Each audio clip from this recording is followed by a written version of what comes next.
ओम शांति। भगवत गीता श्लोक क्लास में आज बेसिक कोर्स का टेस्ट है और आत्मा का परिचय अगर किसी ने नहीं सुनाया है तो वो बताइए, और जिन्होंने आत्मा का परिचय बता दिया है वो अगले चित्र जो भी है वो बता सकते हैं।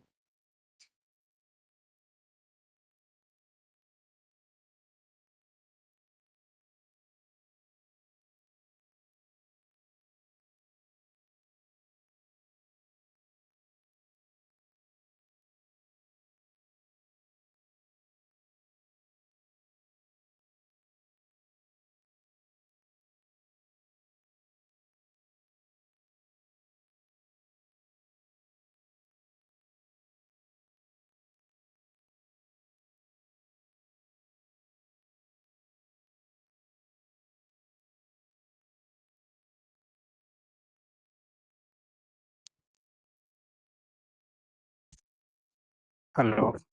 हाँ जी। शांति।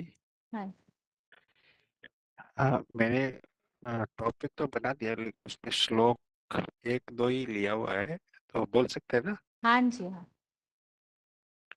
हाँ आत्मा के टॉपिक। पुरातन काल से लोग शांति में रहना, सुख में रहना, दुनिया में दुख की अशांति से कैसे परे हो सकते, इसके उपाय ढूंढते हैं। कैसे कर सकते हैं। भक्तिमान वेद पढ़ना, शास्त्र मन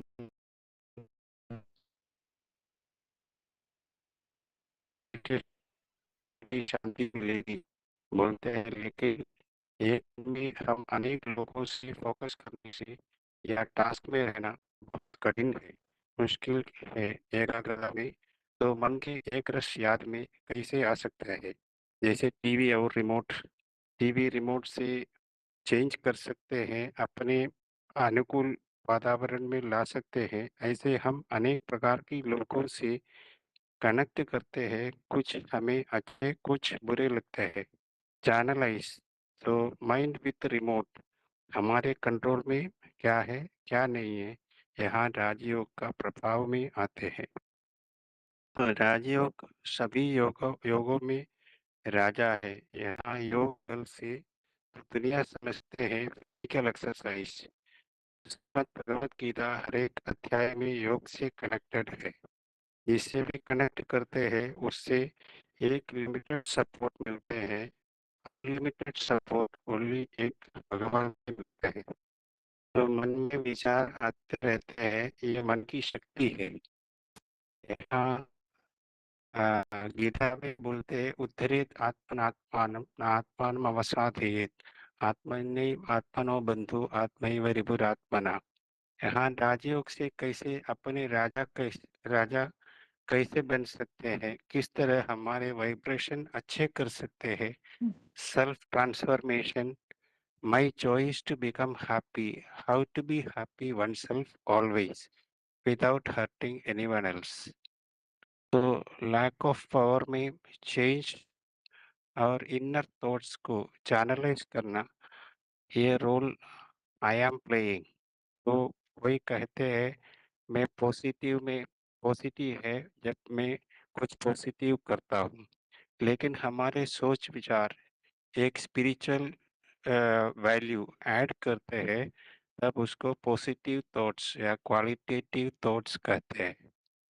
एक्सेप्टिंग, रेस्पेक्टिंग करते हैं दूसरों की क्वालिटी, हमारे जो सोच विचार का क्वालिटी जो है वो अच्छे करते हैं। तो इस चिंता को कौन क्रिएट करता है, तो आंसर है आई, मैं करता हूँ। तो वो मैं कौन है, तो वो गीता में बोलते हैं, आई एम आत्मा, a point of light soul everlasting. Here arrives soul consciousness and body consciousness. तो आत्मा जो है वो माइंड, इंटेलेक्ट और संस्कार, इनकी एक शक्ति है। तो वही राजयोग का यही में कैसे आत्मा में और स्वधर्म में रह सकते हैं, सुखी बन सकते हैं हमेशा के लिए। अ, बाकी जो हमारा शरीर है वो 5 तत्व का संहार है। तो ये जो जीवन है ये एक माया और आत्मा के बीच की एक युद्ध है। हाउ टू बिकम मायातीत। ये जो शरीर जो है, शरीर में आने से लस्ट, एंगर, ग्रीड विकारों में अटैच करते हैं मेरापन, मेरे मेरे में ऐड करके सब कुछ को अपना के अटैचमेंट में आ जाते हैं। तो ईगो, अग्नि, जल, वायु, आकाश, धरती ये सारे मिलाकर रावण का सिर कहते हैं। ये दुख के कारण है। तो इस रावण से कैसे मुक्ति पा सकते हैं, यही राजयोग का लक्ष्य है। आत्मा के अंदर के ज्ञान को समझना, आत्मा का ओरिजिनल क्वालिटीज पीस हो तो आत्मा हमेशा पीस में अनुभव क्यों नहीं करता है। तो इधर उदाहरण दिया हुआ है, आत्मा एक ड्राइवर है, बॉडी शरीर है। आत्मा बैटरी है, शरीर फोन है। शरीर के पुष्टि के लिए जैसे अन्न चाहिए, वैसे आत्मा को जो आत्मा का जो भोजन है, आत्मा संतुष्ट रहने से कैसे रह सकते हैं, आत्मा में शक्ति को कैसे भर सकते हैं। आत्मा सीता ही सितारा, सृष्टि के शुरुआत में शीतलता थे, धीरे धीरे शक्ति क्षीण होने से सत्य को क्रॉस करने से असत्य के ट्रैप में आ जाते हैं। आत्मा को भूल जाते हैं तो देह देह की संबंधियों संपर्कियों में आते हैं। हमारे रिमोट कंट्रोल दूसरों के हाथ में चले जाते हैं। तो उस रिमोट को वापस लेने में, अपने रिमोट को अपने हाथ में लेना, आत्मिक शक्ति को बढ़ाना, आत्मा संतुलित बनाना जरूरी है। तो इधर सोल कॉन्शियसनेस, बॉडी कॉन्शियसनेस, ये आत्मिक स्थिति में रहना ये दैविक संपदाएं, और देह में रहना ये आसुरिक संप्रदाय कहते हैं। जैसे 16 अध्याय में भगवत गीता में बताया, देवता गुण और आसुरी गुण का प्रभाव, इनको ब्रह्मा का दिन 2500 वर्ष की सुख और ब्रह्मा की रात 2500 वर्ष की दुख की अशांति का कारण बताया है। जब आत्मा सत्य के फॉलोवर बनते हैं, आत्मिक धर्म में, स्वधर्म में, और असत्य, झूठ, श्रीमत विरुद्ध को फॉलो करते हैं, तो अधर्म में एरोगेंस, ईगो, जेलसी, हेट्रेड सब देह से उत्पन्न है। यहाँ बाबा की मुरली में भी कहते हैं, चित्र चरित्र के यादगार। यहाँ चित्रकार कैसे अपने भावों को चित्र द्वारा दिखाते हैं। आसुरी qualities, depiction showing ugly for devils and depiction of showing beautiful to देवता। दिन और रात 12 घंटे ईच, तो 24 घंटे पूरे होते हैं। यहाँ कृष्ण पक्ष, शुक्ल पक्ष, फुल मून, डार्कनेस, उत्तरायण, दक्षिणायन, 6 months, auspicious day, or similarly day can be divided in 4 parts: morning, afternoon, evening, nights. सत्युग त्रेता में सत्युग त्रेता में फर्स्ट हाफ, द्वापर कलयुग में second half, beginning of the day, full energy and flow of time, energy losses। तो इस तरह सतो प्रधान, जिसको golden age या सतयुग, सतो सामान्य सिल्वर एज या त्रेतायुग, रजो प्रधान कॉपर एज या द्वापर, तमो प्रधान आयन एज या कलयुग, इस तरीके से हम 4 युगों में चलते हैं। तो भगवान एक सत्य है, वो इस साइकिल में कभी जन्म मरण के चक्कर में कभी आते नहीं है, 4 स्टेजेस में भी कभी नहीं आते हैं। बॉस ऑलवेज सत्य को लेकर चलते हैं। स्वर्ग हाई इनर स्टेज में रहते हैं, डाइटिस living in the haven, not having feeling of death और बर्थ। नरक जो है वो लोग, inner stage, devils living in the body consciousness, feeling of death and birth। तो मैं एक आत्मा, पीस, ऑलवेज इन यूजिंग राजयोग, इन राजयोगा, सही अंडरस्टैंडिंग ऑफ गॉड, सिर्फ भगवान ही सत्य के रास्ता दिखा सकते हैं, लेकिन जिस दुनिया में हम रहते हैं वह अ, दुनिया के ये बिलीफ है भगवान सर्वव्यापी, सब जगह में व्याप्ति है। अगर सर्वव्यापी है तो हमेशा सुख का अनुभव क्यों नहीं कर सकते हैं? अभी इस दुनिया में हमें हैप्पीनेस अनुभव नहीं दिख सकते। यहाँ डेली क्राइम, हीनियस तरह टेररिज्म जो रावण के जैसे यहाँ दिखाई देते हैं। सुख दे ही नहीं सकता सब जगह में। जैसे हम भगवान की याद करते हैं, उस याद दिल में मन बुद्धि है, भगवान खुद नहीं। जैसे हम अपने मदर फादर की याद मन में रखते हैं, तो क्रिएशन और क्रिएटर ये यथार्थ पहचान से याद करना, जैसे मदर डॉटर पेंटर पेंटिंग। भगवान सर्वव्यापी है तो प्रकृति में कैलामिटीज होते क्यों? ऐसे भगवान क्यों करते हैं? जब ऋषि मुनियों से पहले पूछा गया, अब भगवान को जानते हैं, देखते हैं, तो जब दिया नेति नेति, जैसे बल्ब वर्सेस इलेक्ट्रिसिटी, स्विच डालने से बल्ब प्रकाशित हो जाते हैं, प्रकाश सारे कमरे के में व्यापक है, ना कि बल्ब व्यापक है। तो भगवान की याद हमारे हृदय में रहते हैं, ना अ, भगवान खुद सर्वव्यापी है या सब जगह है। तो याद के हिसाब से आत्मा को क्लासिफिकेशन में आते हैं, धर्मात्मा, पुण्यात्मा, महान आत्मा, पाप आत्मा। आत्मा महादेव नहीं हो सकती।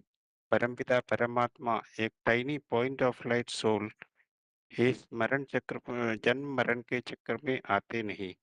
इसलिए भगवान लाइट है, भगवान सत्य है, वो ओमनी प्रसन्न नहीं है।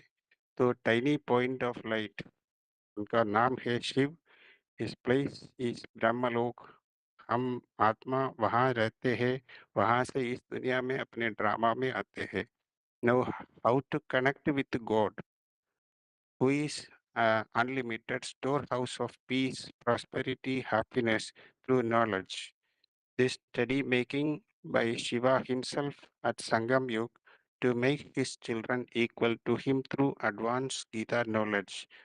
The Shudras to Brahmins, Brahmins to Devata, the three in one, the Supreme Father, Father, Teacher, and Supreme Guru. For the same purpose, he is coming in human father through the body of Adi Dev. So the entire world driving toward truthful world, the new world of the old world of sorrows, and destroys the old world and making the establishment of new world. तो ये मैं संक्षेप में बताया था थोड़ा सा आत्मा का। ठीक है, आगे अगला फोन अनम्यूट है।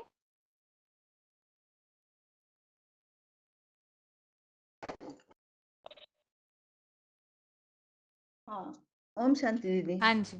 3 लोक का चित्र बताएंगे, हाँ आत्मा का जी। मतलब है। हम्म, तो 3 लोक में हम समझेंगे कि हम आत्माएं कहाँ से आती है और कहाँ इस सृष्टि पर कैसे पार्ट बजाती है और हमारा परम पिता कौन है, उसका परिचय हम इस चित्र में समझेंगे।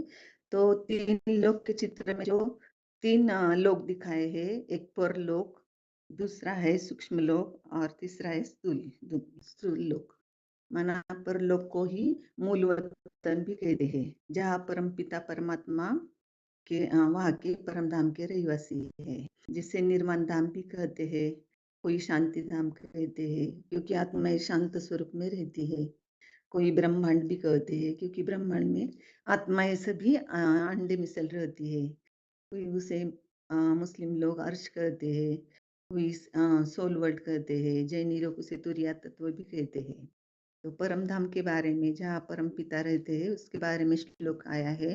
न तत् भासते सूर्य न शशांको न पावक यत गत्वा न निवर्तन्ते तत् धामम परमम।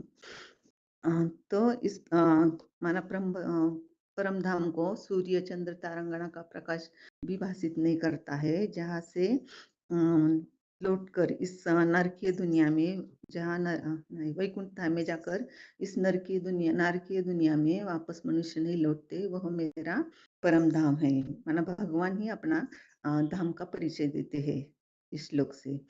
जब हम माना परमात्मा का जो परम धाम माना वहाँ का रहवासी है, ऐसे ही हम आत्माएं भी वहाँ की ही रहवासी है। माना हम आत्माएं वहाँ से इस सृष्टि पर आते हैं, शरीर धारण करके पार्ट बजाते हैं। तो जिसके लिए एक श्लोक में आया है कि अ, अव्यक्तात् व्यक्त ही सर्व प्रभवन्ति अरागमे रात्र्यांते प्रलीयन्ते तत्र एव अव्यक्त संगके। माना स्वर्गीय दिन जब आता है, आने पर अव्यक्त धाम से हम सभी आत्माएं इस सृष्टि पर आते हैं। फिर ब्रह्मा की अज्ञान अंधकार की रात्रि के अंत में परम धाम में पुनः उसी धाम में लीन हो जाते हैं। तो हम आत्माएं बिंदु बिंदु आत्माएं हैं। तो हमारा पिता भी कैसा होगा? ज्योतिर्बिंदु ही होगा ना। जैसे हाथी का बाप ढील डोल वाला, और चींटी का बाप चींटी जैसा छोटा, सांप का बाप जैसा लंबा है, तो सांप जैसा लंबा है तो सांप का पिता भी वैसा ही लंबा होगा ना माना।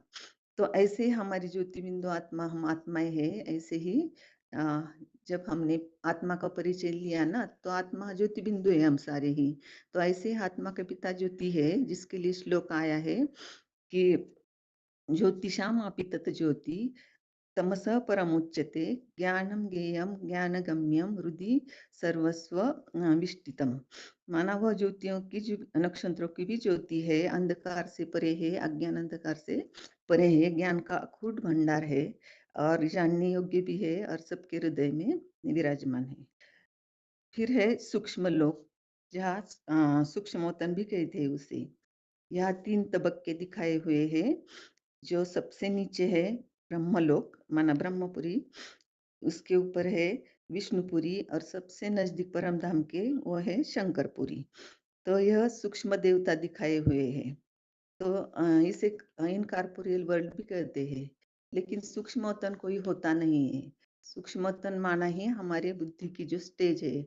जैसे कि हम मन बुद्धि से माना ज्ञान का मनन चिंतन करते हैं, नई दुनिया का प्लानिंग का चिंतन करते हैं, तो उसे क्या होता है, बुद्धि सूक्ष्म हो जाती है। तो इस साकारी दुनिया में हम जैसे इस दुनिया में रहते हुए बुद्धि उपराम हो जाती है। तो हमें इस दुनिया से माना देह के संबंधी, देह के पदार्थों से बुद्धि उपराम होने से बुद्धि सूक्ष्म बनती है। उसे ही आकारी दुनिया कहते हैं, माना सूक्ष्म शरीरधारी आत्माएं कहते हैं, जिसे फरिश्तों की दुनिया भी कहा जाता है। फिर साकारी मनुष्य लोक जो है, इसे इनकॉर्पोरियल वर्ल्ड भी कहते हैं। माना ये जो भौतिकवादी दुनिया है, जैसे चंद्र सूर्य तारंगणा, ये 5 तत्वों की दुनिया माना ही स्थूल माना साकारी मनुष्य लोक है। तो यहाँ 5 तत्वों की दुनिया है। आत्माएं जब परम धाम से आती है शरीर रूपी वस्त्र पहनकर, तो हम कर्म करती है, अच्छे या कर्म या बुरे कर्म, उसका लेप छेप हमें लगता है, सुख या दुख भोगती रहती है। तो परम धाम में जैसा अ, उर- उल्टा वृक्ष दिखाया है ना, तो गीता में आया है कि ऊर्ध्वमूलम अधशाकम अश्वत्थम प्राहु अव्ययम छंदासी यस्य पर्णानि यह यतम वेदस वेदवित। माना सृष्टि का जो बीज है वो ऊपर दिखाया हुआ है, और अधर्मों की जो माना छंदासी जो पत्ते है, टाल टालिया है, वो नीचे दिखाई हुई है। तो जैसे कि शेक्सपियर ने कहा है ना, ये सृष्टि एक रंगमंच है, नाटकशाला है। तो ऐसे ही हम भी इस सृष्टि रूपी रंगमंच पर परमधाम से इस सृष्टि पर आते हैं, तो अलग अलग पार्ट माना बजाते हैं। और जैसे स्थूल नाटक होता है, तो वहां से जब घर से ही हम मेकअप करके नहीं आते हैं ना, तो जब वहां जाते हैं नाटकशाला में, वहां ही मेकअप करके जाते हैं। और फिर नाटक पूरा होता है तो वापस घर लौटते हैं तो मेकअप उतार कर ही जाते हैं। ऐसे ही हम आत्माएं भी, जैसे हमारा आदि और अंत जो है अव्यक्त है, और मध्य जीवन जो है इस सृष्टि पर व्यक्त है, जिसके लिए गीता में कहा है अव्यक्तादीनि भूतानि अव्यक्तादीनि भूतानि व्यक्तमध्यानि भारत अव्यक्तानि धन्येव तत्र का परिदेवना। माना ये जो मनुष्य सृष्टि माने मनुष्य का जीवन आदि और अंत अव्यक्त है और मध्य जीवन व्यक्त है। तो इस सृष्टि पर हम जो श्रेष्ठ कर्म करने वाले हैं उतना ही श्रेष्ठ दुनिया में आती है। जैसे कि 16 कला संपूर्ण आत्माएं पहले आती है, उसके बाद 14 कला संपूर्ण त्रेता युग में आते हैं, उसके बाद द्वापर युग में 8 कलाएं वाली और कलाहीन आत्माएं कलयुग के अंत में आती है।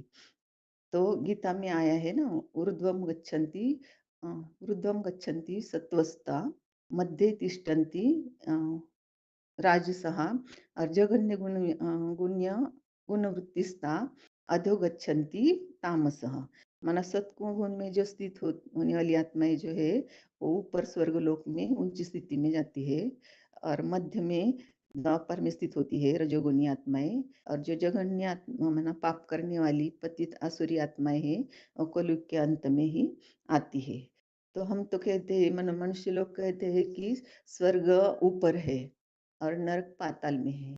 तो स्वर्ग माना स्वर्ग और नरक ये तो माना स्वर्ग कोई ऊपर नहीं है या नरक पाताल में नहीं है।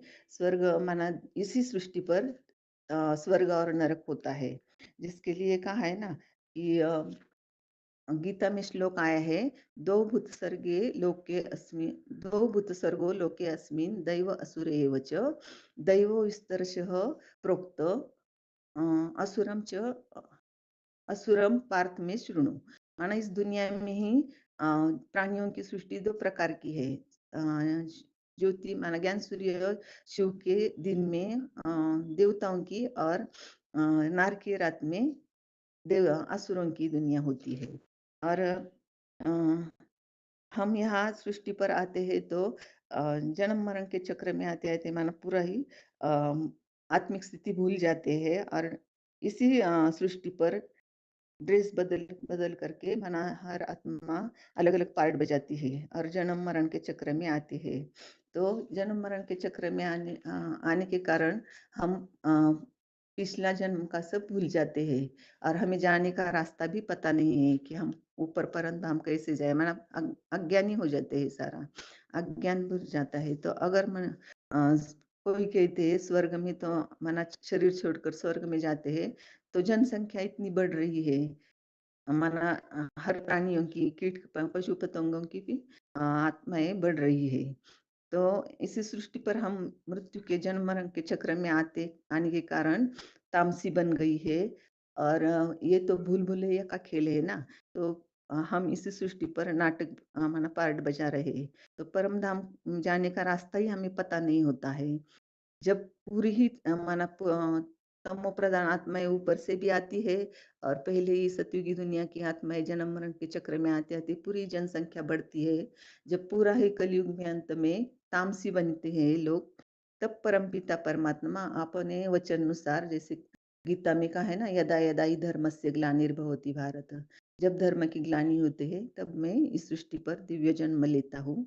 इस कारण भगवान इस सृष्टि पर जब आते हैं तो सहज राजयोग की शिक्षा हमें देते हैं और इस ज्ञान से हम मुक्ति और जीवन मुक्ति परमात्मा से पा करके वतन में माना परम धाम में जाते हैं और फिर वापस इस सृष्टि पर माना भगवान माना सृष्टि के आदि में पुनः हमें इस सृष्टि पर पाठ बजाने हेतु छोड़ते हैं। जैसे गीता में कहा है ना, सर्वभूतानि कौन्तेय प्रकृति में अंति मामिकाम कल्पक्षये पुनस्तानि कल्पादो विसृजामि हम।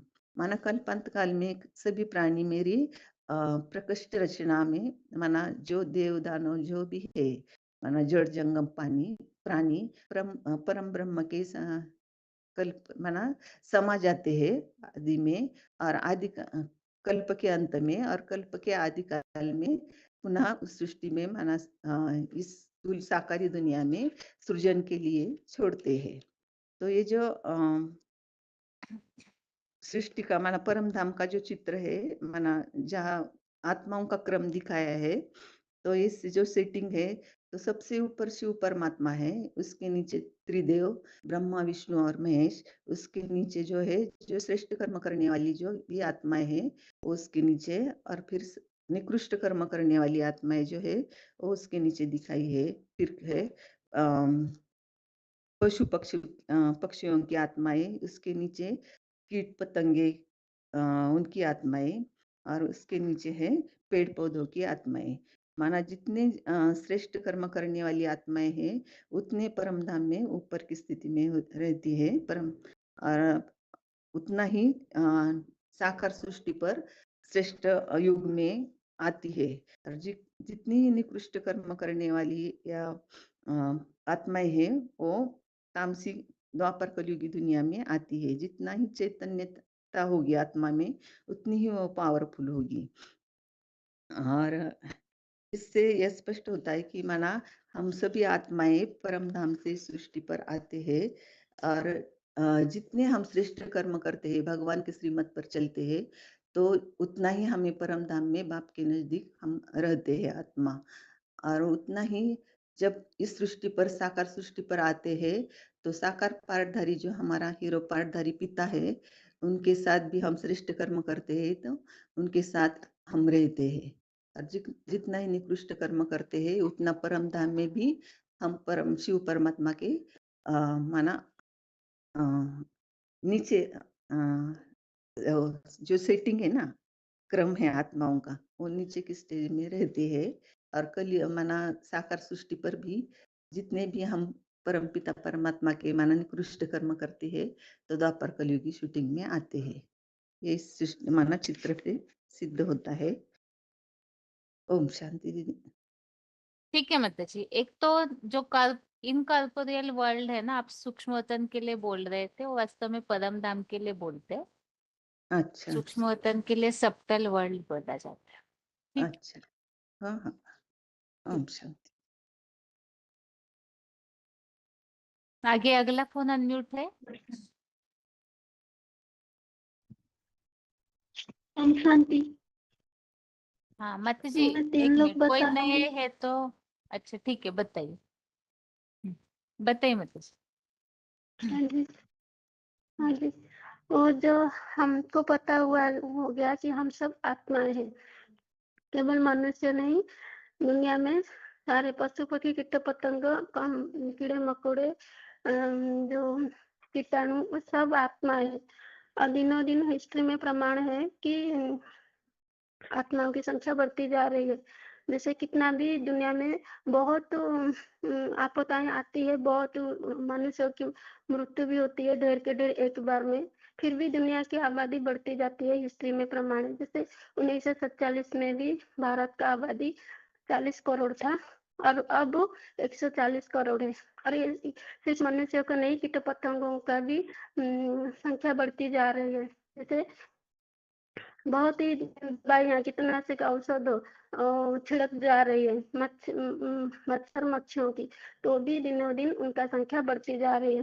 तो ये सब कहाँ से आती है? इतने मृत्यु होने के बाद भी मनुष्य की और कीट पतंगों की, ये सब कहाँ से आती है? कोई जरूर ये कहीं अलग दुनिया से आते हैं। इसके लिए हम इनके बारे में जानने के लिए ये जो 3 लोग का चित्र, उसको हमको जानना पड़ेगा।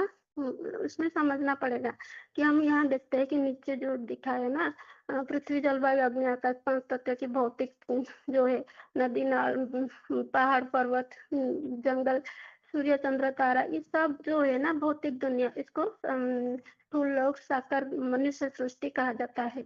यहाँ इसको भी कर्म क्षेत्र, मांडवा, रंगमंच, ये सब भी कहता है। जैसे विलियम शेक्सपियर कहते हैं ना कि ये पृथ्वी एक रंगमंच है, यहाँ सब आत्माएं एक क्रियादार है, शरीर रूपी वस्त्र बदल बदल करके पाठ बजाते हैं।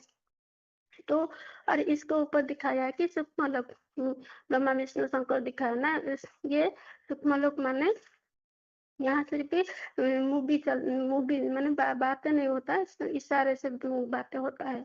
और इसके ऊपर जो लाल प्रकाशमय दुनिया दिखाया है, जो सूर्य चंद्र तारे के ऊपर में जैसे पृथ्वी के ऊपर वायुमंडल होता है, वायुमंडल के ऊपर बहुत ऊंचाई पर स्पेस होता है, जहाँ रॉकेट चला जाता है तो पृथ्वी का आकर्षण से परे हो जाता है, खींच नहीं पाता पृथ्वी का आकर्षण।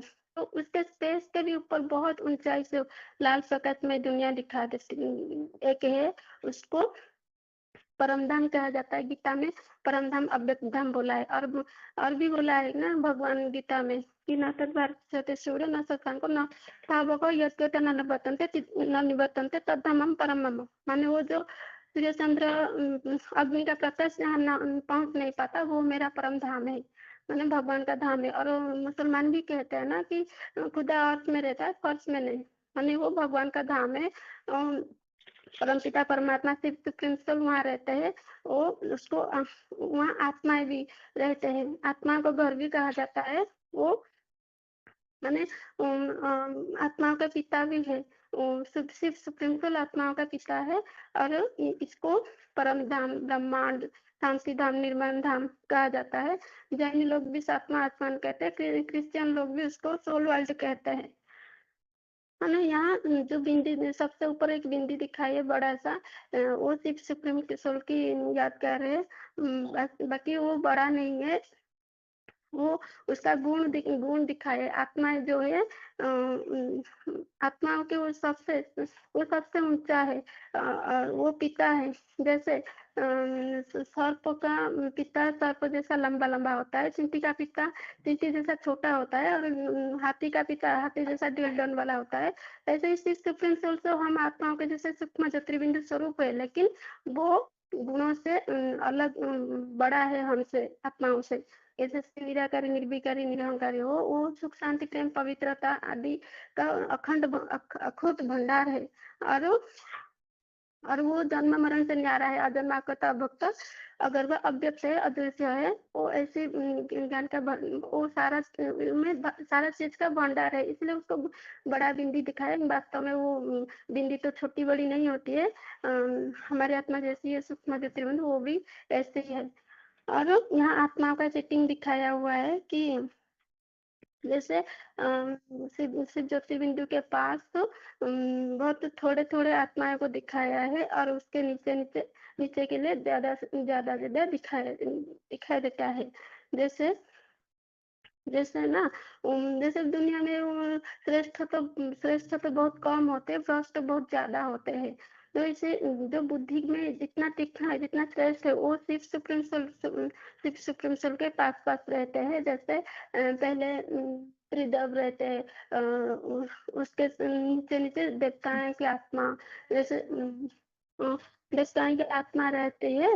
और के बाद भी महात्माएं, धर्मात्माएं, पुण्यात्माएं, ऐसे करके सेटिंग होता है। उसके बाद पशुओं की आत्माएं, उसके बाद पक्षियों की आत्माएं, और उसके बाद भी जैसे कीड़ा मकोड़ा, कीट पतंग, और उसके बाद भी जो कीटाणु, उनके बाद नीचे सबसे नीचे रहता है वृक्ष पौधों वृक्षों की आत्मा, क्योंकि वो पूरा जड़त्वमय होता है, उनसे तो ज्यादा फिर भी चैतन्यता रहती है कीटाणुओं में। तो ये जो आत्माओं की सेटिंग दिखाई है ना, नीचे नीचे दिखाया है ना, मनुष्य सृष्टि रूपी वृक्ष का, ये आत्माओं के सेटिंग और मनुष्य सृष्टि रूपी वृक्ष का सामंजस्य दिखाई देता है, माने समानता दिखाई देती है। तो माने इसके अंदर समानता है, माने सामंजस्य है। माने जो ये आत्मा जैसी सेटिंग में रहती है, उसी सेटिंग के अनुसार पृथ्वी के ऊपर रंगमंच के ऊपर अपना पाठ बजाने के लिए आते हैं।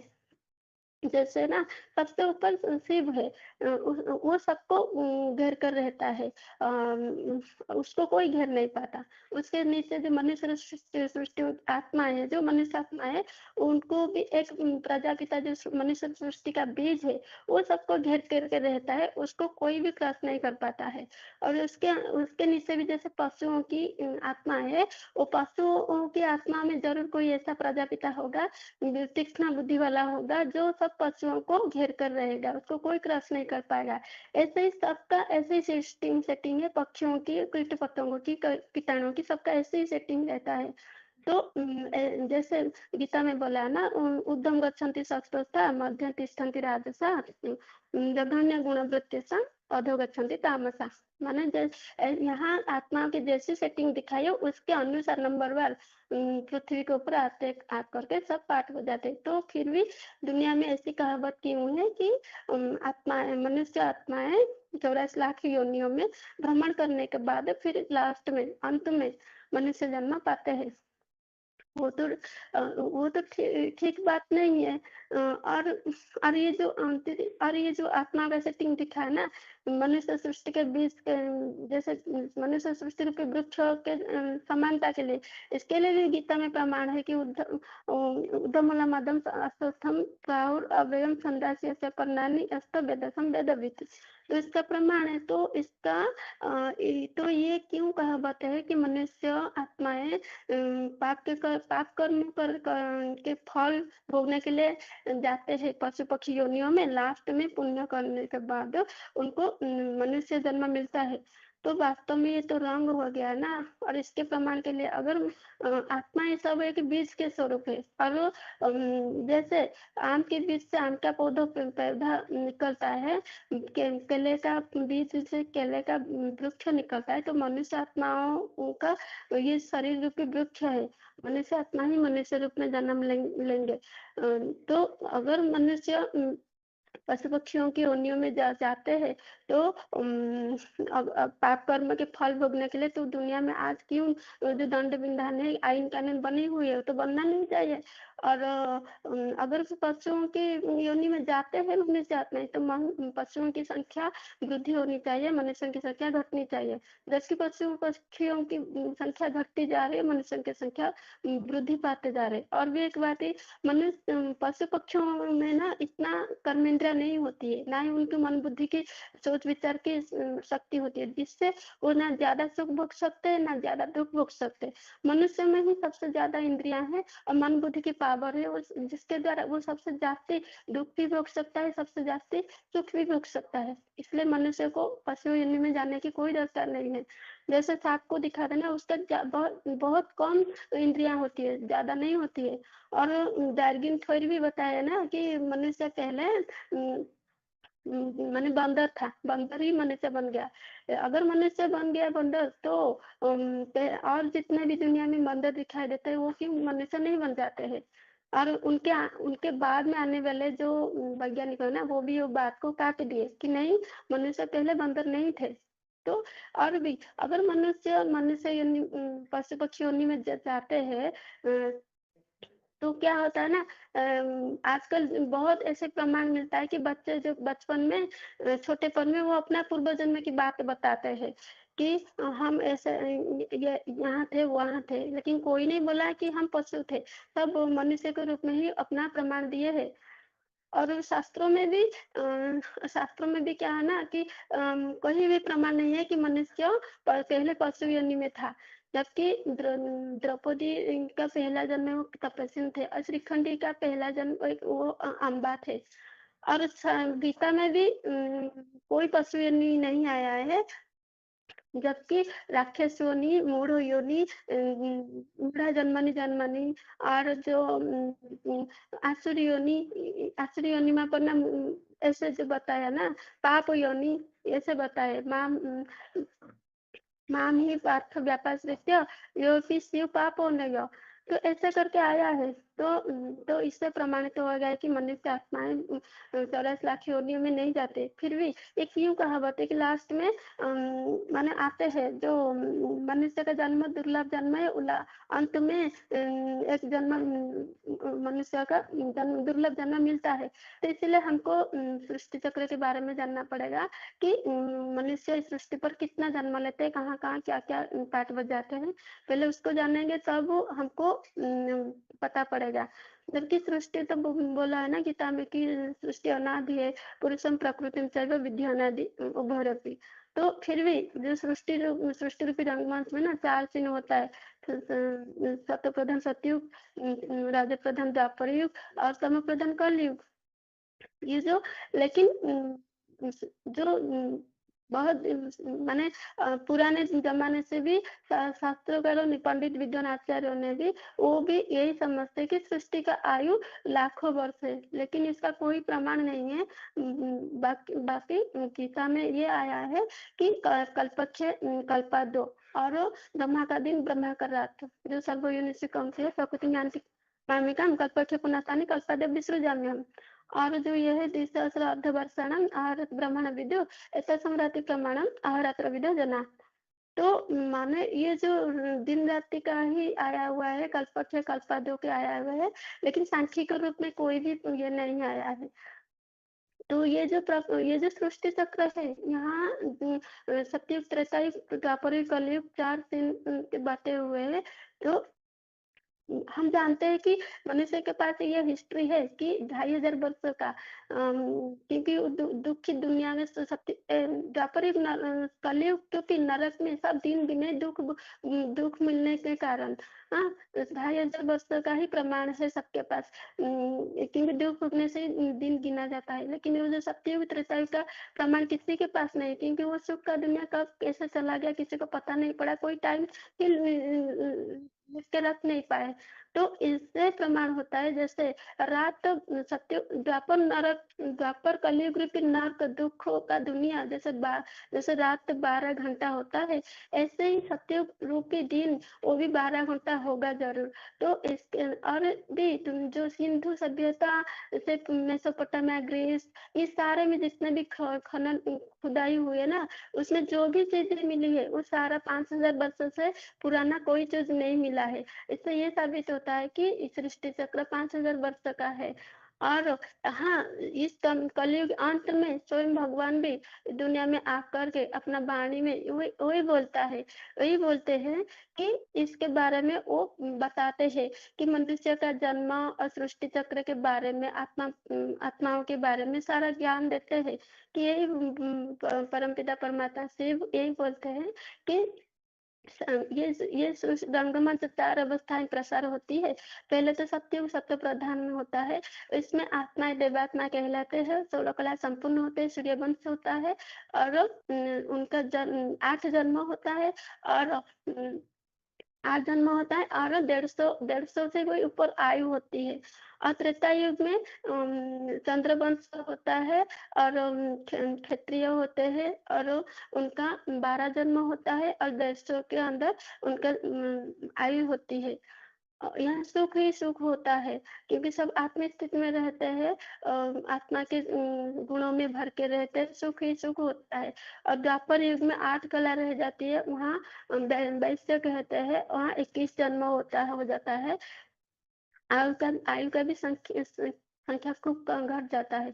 और कलयुग में तम प्रधान बन जाते, पूरा कलाहीन हो जाते हैं, कोई भी कला नहीं रहती, अज्ञानता भर जाता है। तो क्या होता है, वो कलयुग में सब तम प्रधान बन जाते हैं, वहाँ एवरेज 30 साल रह जाती है आयु, और यहाँ 42 जन्म होता है। तो ये सारा मिला करके तो 83 जन्म हो गया, 8 12 20 और ये 21 42 ओके, तो ये 83 हो गया।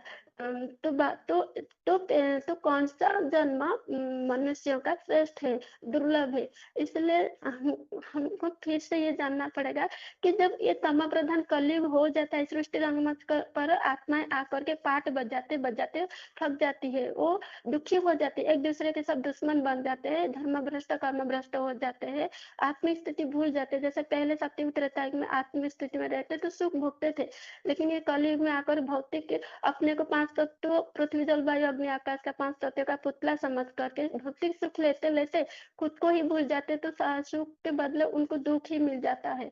और पूरा ये 5 तत्व भी पूरा दुखदाई बन जाता है।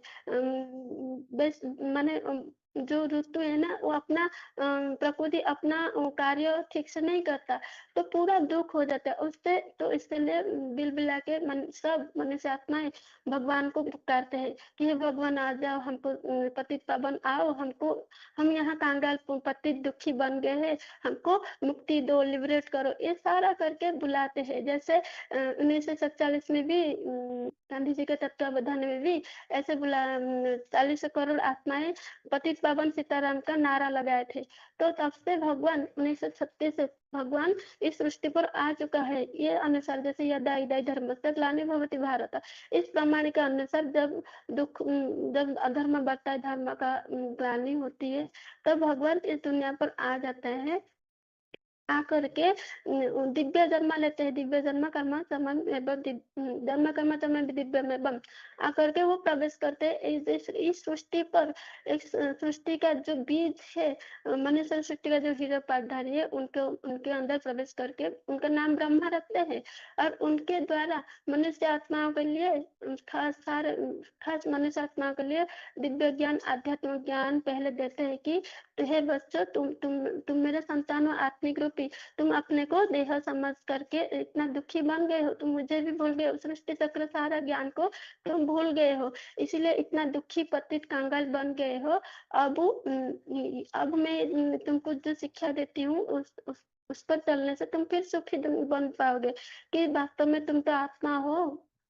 सृष्टि चक्र 4 अवस्था से प्रसार होती है। तुम तो पहले सारे गुण में भर करके सतयुग में देवताएं थे, बहुत सुखी थे। अब तुम खुद को भूल गए हो। जैसे ड्रामा में अगर रंगमंच में पाठधारी अपने को अपना जो सोच स्वरूप है, अगर उसको भूल जाएगा, वो अपने को पाठधारी समझेगा, तो उससे तो दुख मिलेगा जरूर।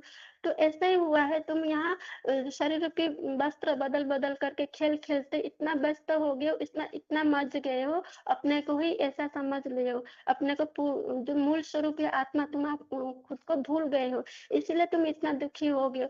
और ये पृथ्वी रूपी जो रंगमंच है, ये पूरा जर्जरीभूत हो गया है। यहाँ अब तुमको रहना नहीं, अब वापस घर जाना है। तो ऐसे भगवान सबको बोलते हैं, आत्माओं को।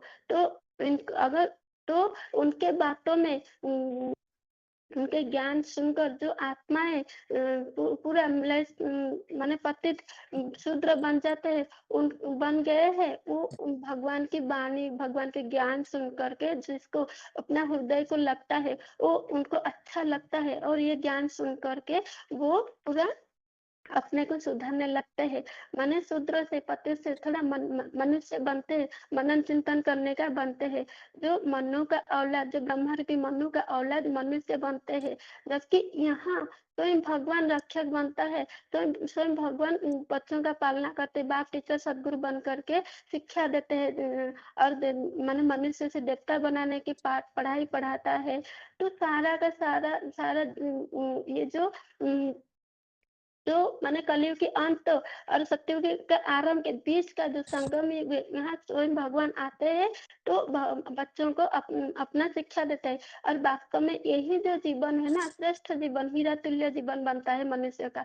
वास्तव में मनुष्य इसी समय में मनुष्य वास्तव में मनन चिंतन करने वाला मनु का औलाद मनुष्य बनता है, जो भगवान स्वयं उसका पालना करते हैं, ज्ञान गुणों से, ज्ञान रत्नों से पालना करते हैं। जो नर रूपी अर्जुन को ज्ञान दे करके, ज्ञान भगवान से ज्ञान प्राप्त करके नारायण बनना था, द्रौपदी भी नारायणी बने थे।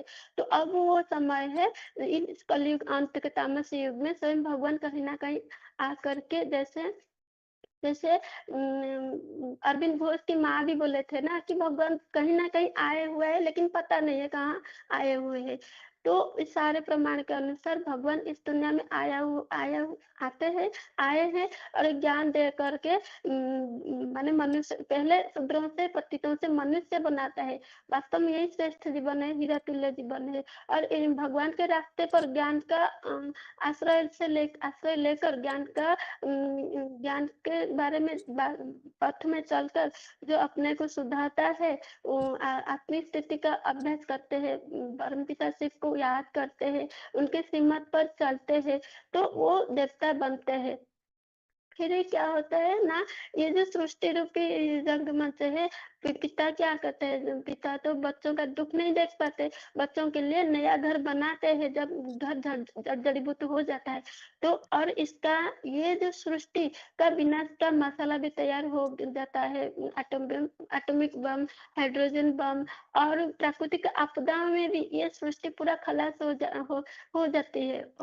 जैसे 5000 वर्ष पहले भी सृष्टि, जैसे महाभारत युद्ध में सृष्टि खलास हुआ था, तो ऐसे ये होगा।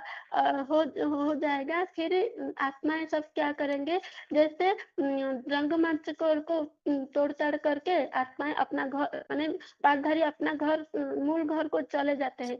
और यहाँ तो स्वयं भगवान परमपिता शिव आए हुए हैं कि आत्माओं को अपना धाम अव्यक्त धाम परम धाम ले जाने के लिए। और आत्माएं भी ये सृष्टि जब खलास होती है, ध्वंस होती है, तब परम पिता शिव के साथ जाते हैं, परम धाम चले जाते हैं, अपना मूल स्वरूप में अव्यक्त रूप में अदृश्य रूप में रहते हैं। फिर जब ये सृष्टि सत्य प्रधान सत्य बन जाता है, फिर अपना नंबर वन जैसे पुरुषार्थ किए हैं, जब भगवान के बताए हुए रास्ते पर चले, जो जितना ज्ञान का धारण किए हैं, श्रीमत पर चले, पवित्र बने, तो उतना ही दुनिया में वो फिर से नंबर वन अपना पुरुषार्थ अनुसार फिर से जब ड्रामा का शुरू होगा, सत्युग प्रैक्टिकल बनेगा, तो फिर आते हैं। तो इस ऐसे ही सृष्टि चक्र चलता रहता है। तो हमको सत्युग जानने के लिए ऐसे अब भगवान आध्यात्मिक ईश्वरीय विश्वविद्यालय के द्वारा भगवान आए हुए हैं और ये सारा नॉलेज दे रहे हैं। जैसे यहाँ दिखा ना कि सूक्ष्म लोक ब्रह्मा विष्णु शंकर का सूक्ष्म लोक दिखाया है। वास्तव में सूक्ष्म लोक तो कोई कुछ होता नहीं, तो ऐसे स्थूल में तो सूक्ष्म लोक ऐसे कुछ होता नहीं, वो तो सिर्फ अंतकाल में बनता है। जैसे अकाल मृत्यु होता है, अंत में बहुत ढेर सारे मृत्यु महामृत्यु होता है, तो उस समय से थोड़े समय के लिए बनता है। लेकिन वास्तव में जो सूक्ष्म लोग है, ये तो सिर्फ मन बुद्धि का शेष है। जैसे भगवान जैसे बताया ना, ऐसे हमको पंच तत्व की देह दुख को भूल करके हमको आत्मिक स्थिति धारण करना। जितना हम सूक्ष्म आत्मिक स्थिति बनेंगे, सूक्ष्म उतना हम परम पिता के नजदीक जाएंगे, परम पिता को याद करेंगे, उतना हम उनके नजदीक जाएंगे। और सृष्टि में भी मैंने पहला आकर के पाठ बजाएंगे। ओम शांति। ठीक है तो माता कर रही हूँ। जी। आगे बताइए। 9431 आगरा के माता जी। हेलो, ओम शांति जी। हाँ जी। मैं थोड़ा सा जो महात्मा के ऊपर बताऊंगी। ये इस सृष्टि रूपी रंगमंच एक नाटक है, इसमें हम सब आत्माएं पार्ट बजाती हैं, परम धाम से आती हैं और पार्ट बजाती हैं। तो हम शरीर लेकर पाने 5 तत्व का शरीर है, पृथ्वी अग्नि जल वायु आकाश, 5 तत्व का शरीर से हम पार्ट बजाते हैं। तो आत्मा अलग चीज है, शरीर अलग है। आत्मा आत्मा तो परम नाम से आती है, शरीर यहाँ में 5 तत्वों से मिलता है। तो आत्मा अरस पर, लेकिन आत्मा के बिना शरीर कुछ नहीं है, शरीर के बिना आत्मा कुछ नहीं है। तो वो दोनों ही मिलकर अपना पाठ बजाते हैं। तो हम सृष्टि रूपी ब्रह्म को जो पाठ बजाते हैं, अगर हमने जी तो मैं शरीर सृष्टि रंग पर जब हम पाठ बजाते हैं, तो हम अपने जब आत्मा तो शरीर में बिना आत्मा के शरीर नहीं हो कुछ कर नहीं सकता है। ऐसे ही जब हम शरीर हाथों द्वारा काम करते हैं, कानों द्वारा सुनते हैं, मुख द्वारा बोलते हैं, लेकिन आत्मा नहीं हुई तो इसमें हम कुछ कर नहीं सकते हैं। कि नहीं, आत्मा जब शरीर से निकल जाती है तो आंखें बटन हो जाती हैं, कोई शरीर में कुछ रहता ही नहीं है, ना हाथ पांव हिलते हैं। तो फिर कह देते हैं तो इसमें कुछ नहीं है, तो वो बॉडी हो जाता है। तो फिर इससे ऐसे ही आत्मा वो आत्मा ही अपने पूरे संस्कार ले जाती है। जो हम सब पाठ बजा लेते हैं तो आत्मा संस्कार अपने ले जाती है, तो वो दूसरी जगह पाठ बजाती है। लेकिन आत्मा वो आत्मा भी अकेली कुछ नहीं करेगी। जैसे ड्राइवर, मोटर के बिना ड्राइवर कुछ, जब तक ड्राइवर नहीं होगा तब तक मोटर नहीं चलेगी। तो दोनों कोई अरस परस होते हैं ये दोनों। तो जैसे जब तक हम मोटर में पेट्रोल नहीं डालेंगे, जब तक तो वो गाड़ी चलेगी ही नहीं। और जब तक हम आत्मा का भोजन नहीं देंगे तो हम आत्मा भी कुछ नहीं काम कर सकती है। जैसे आत्मा का ही भोजन बहुत जरूरी है। तो इस आत्मा का भोजन कौन सा है? हमारे ये परमात्मा का ज्ञान है। बाप का ज्ञान हम जितना सुनेंगे, हम बाप की पहचान होगी, बाप की हम जानकारी की देख माने पर, तो हम उसका पाठ बजा, तो हम तो ऐसे ही आत्मा जैसे शरीर काम करता है, ऐसे ही आत्मा पृथ्वी जगन अग्नि वायु जल 5 तत्वों से बनी हुई आत्मा है। तो वो अपना पाठ बजा रही है। तो पाठ बजाकर हम जब चले जाते हैं तो आत्मा सारे संस्कार ले जाती है, दूसरी जगह अपना पाठ बजाती है। तो ऐसे ही लेकिन इसको कोई हम देख नहीं सकते हैं, आंखों से द्वारा न देख सकते हैं कि कहाँ है कोई, जो इनका बहुत प्रयोग किया है डॉक्टरों ने भी, लेकिन कोई आत्मा नहीं देख सकता है। आत्मा जब निकलती है तो किसी को नहीं दिख पाती है, सारे से सब चीज को देख लेते हैं आत्मा। डॉक्टर ने ये ଦେଇଯିବ ମୁଁ ପରେ गले ये କରିବି गुजुर तो आसिବ खोलिବ एक एक बूंद मलेरिया जब होता है तो एक बूंद में डॉक्टर हजारों कीड़े देख लेते हैं अपने यंत्र से, लेकिन इस आत्मा को कोई नहीं देख पाता है। ये ऐसा एक यंत्र है, तो इसको तो कोई देख ही नहीं पाता है। जब आदमी मरने पड़ता है तो उसमें शीशा बंद करके रख दिया, लेकिन वो शीशा फूट गया, लेकिन आत्मा चटक गया, लेकिन आत्मा चली गई और किसी ने नहीं देख पाई। तो ये आत्मा तो एक ऐसी चीज है जो परम धाम से आती है, अपना पार्ट बजाती है, चली जाती है। लेकिन जब तुम जैसा करोगे वैसे ही भरोगे। जो तुम जहाँ अच्छा अच्छा काम करोगे तो अच्छी आत्मा अच्छी जगह जन्म मिलेगा, खराब काम करोगे तो खराब जन्म मिलेगा। इसको तो कोई अग्नि जला नहीं सकती है, वायु सुखा नहीं सकती है, तो कुछ इसको कोई कोई बिगाड़ ही नहीं सकता। जैसे फूल अपनी सुगंध को ले जाता है, तो फूल फूल दिख रहा है लेकिन सुगंध नहीं दिख रही है उसकी, क्योंकि और ऐसे ही है आत्मा है हमारी। शरीर तुम्हारा दिख रहा है लेकिन आत्मा नहीं किसी को दिखती है। और बिना शरीर में हम कुछ काम नहीं कर सकते हैं, तो आत्मा जरूरी होते हैं। आत्मा दोनों ही ऐसे ही आस पास के होते हैं। तो हम जब हम आत्मा हमारी चली है तो आत्मा का भोजन तो हमें जरूरी है। तो आत्मा का भोजन क्या है? हम तो अपने भगवान परमात्मा को जब हमें ज्ञान मिल गया है, जब हम जान गए कि परमात्मा है, तो हम उसे याद करना चाहिए। भगवान कहते हैं कि मैं आया हुआ इस समय, तुम मुझे याद, जितना मुझे याद करोगे उतना ही मैं तुम्हारे साथ हूँ। लेकिन तुम मेरे को भूल जाते हो, सारे संसार में भ्रमण करने लगते हैं, सब संसार का सारे सब में कर दे। और मुझे इतना ही कर दिया है कि सतयुग त्रेता में तो आत्मा का कितना ज्ञान था। सतयुग त्रेता में देवता थे तो जितना ज्ञान था हमको, आत्मा ही के भान में रहते थे। शरीर का कोई में बिल्कुल दुख ही नहीं था कोई शरीर को। अब तो कितने दुख हो गए हैं, हर एक बीमारी कितनी चल गई है, हर बीमारी लग जाती है मनुष्य को। चूंकि कलयुग के अंत में तो बिल्कुल इतना मानव हो गया है, सब तरह की खाता है और सब तरह की बीमारी लगती है। तो द्वापर से आके हम परमात्मा को भूल गए, अपनी आत्मा ही को भूल गए, तो हम परमात्मा को भूल गए। तो अब हम मनुष्यों के चक्कर में आ गए। तो सब सब आत्मा द्वापर से आके नहीं, हम ना मनुष्य है गए, वहाँ देवता है यहाँ मनुष्य है गए। अब मनुष्य आ गए तो अपने अपने वहाँ मन गए, तो परमात्मा की हमें कुछ ज्ञान ही नहीं है। और चारों लोग भटक गए, कब कागू मान रहे को कागू मान रहे, पता ही नहीं कि कौन भगवान है, कौन ज्ञान दे, कौन है, कुछ नहीं जानते। एक पे आस्था नहीं है। सब सब पे भटक गए हैं। तो सब में भटक गए तो कोई नहीं मिलता है। अरे सब कोई मानते हैं, देखो ये सब एक ही कहते हैं। हम मुसलमान लोग हैं वो अल्लाह ही मानेंगे, लेकिन जी गॉड गॉड अंग्रेज लोग भी कहते हैं गॉड एक है। सब कहते तो हैं एक, लेकिन जानते नहीं है कि हम परमात्मा है कहाँ। और हिंदू लोग तो इतने भटक गए हैं, वो तो चारों तरफ ही भग रहे हैं। कभी किसी को मानेंगे, कभी किसी को मानेंगे, पता ही नहीं है कौन भगवान है कौन कुछ नहीं। हाँ, परमात्मा अपना आकर के ज्ञान दे रहा है। वो कह रहा है कि बच्चे मेरे को तुम इतने भूल गए, तो तुम कितने दुखी है। मैंने तुम्हें देवता बना के भेजा सृष्टि में। अब तुम देवता से कि तुम मनुष्य है, मनुष्य से राक्षस बन गए बिल्कुल, सब में ही चारों तरफ ही तुमने भटकाव। मैं तुमने तो मेरी इतनी गिलानी कर दी कि सारे 84 जन्म की तो चलता है, तुमने पशु पक्षी में सब में, कीड़ा मकोड़ों में सब में ही तुमने मुझे ठोक दो कि तुम भगवान सब में है। सर्वव्यापी कर दे। जिस साधु संतन ने सब इतना ज्ञान को भ्रष्ट कर दो कि सब सब में ठोक दे भगवान। तो भगवान की इतनी गिलानी कर दी कि परमात्मा जो इतना सृष्टि को मुझे कर चलाए वाला है, वो इतनी तुम आके तुमने कह दी कि वो सारी सब में भगवान है। तो सारी सब सब कण कण में भगवान कर दे, और तो चलता है कुत्ता बिल्ली सब में ही तुम भगवान कर दे। तो सब अब परमात्मा कह रहा कि मैं बच्चा इतनी मेरी दुआ, बच्चा बाप है, बाप दुखी नहीं देख सकेगा बच्चन ने। तो बात तरस आता कि बच्चा मेरी बच्चा कितने दुखी है ना, मैंने कैसे देवता बना के भेजे, अब वो फिर आए हुए हैं।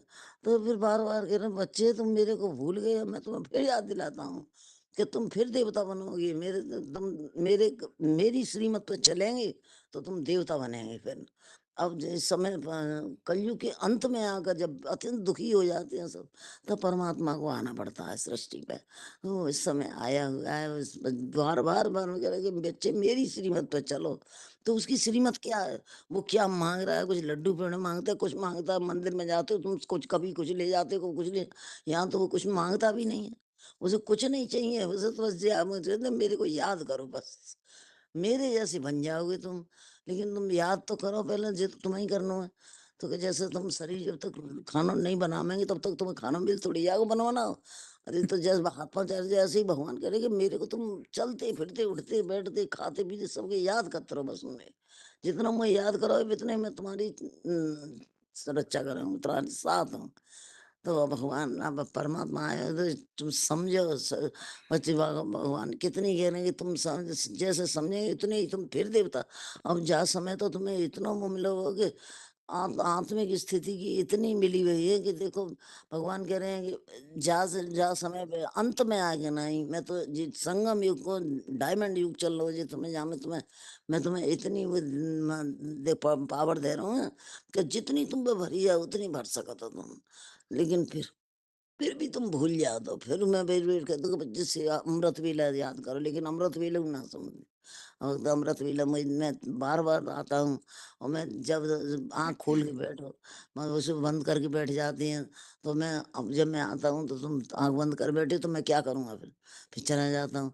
तो आँख सब सवेरे अमृत वेला उठ के याद करो मुझे, और हर समय याद करते रहो। बस मैंने खूब खा पिए मौज करो, पर लेकिन याद करो मुझे।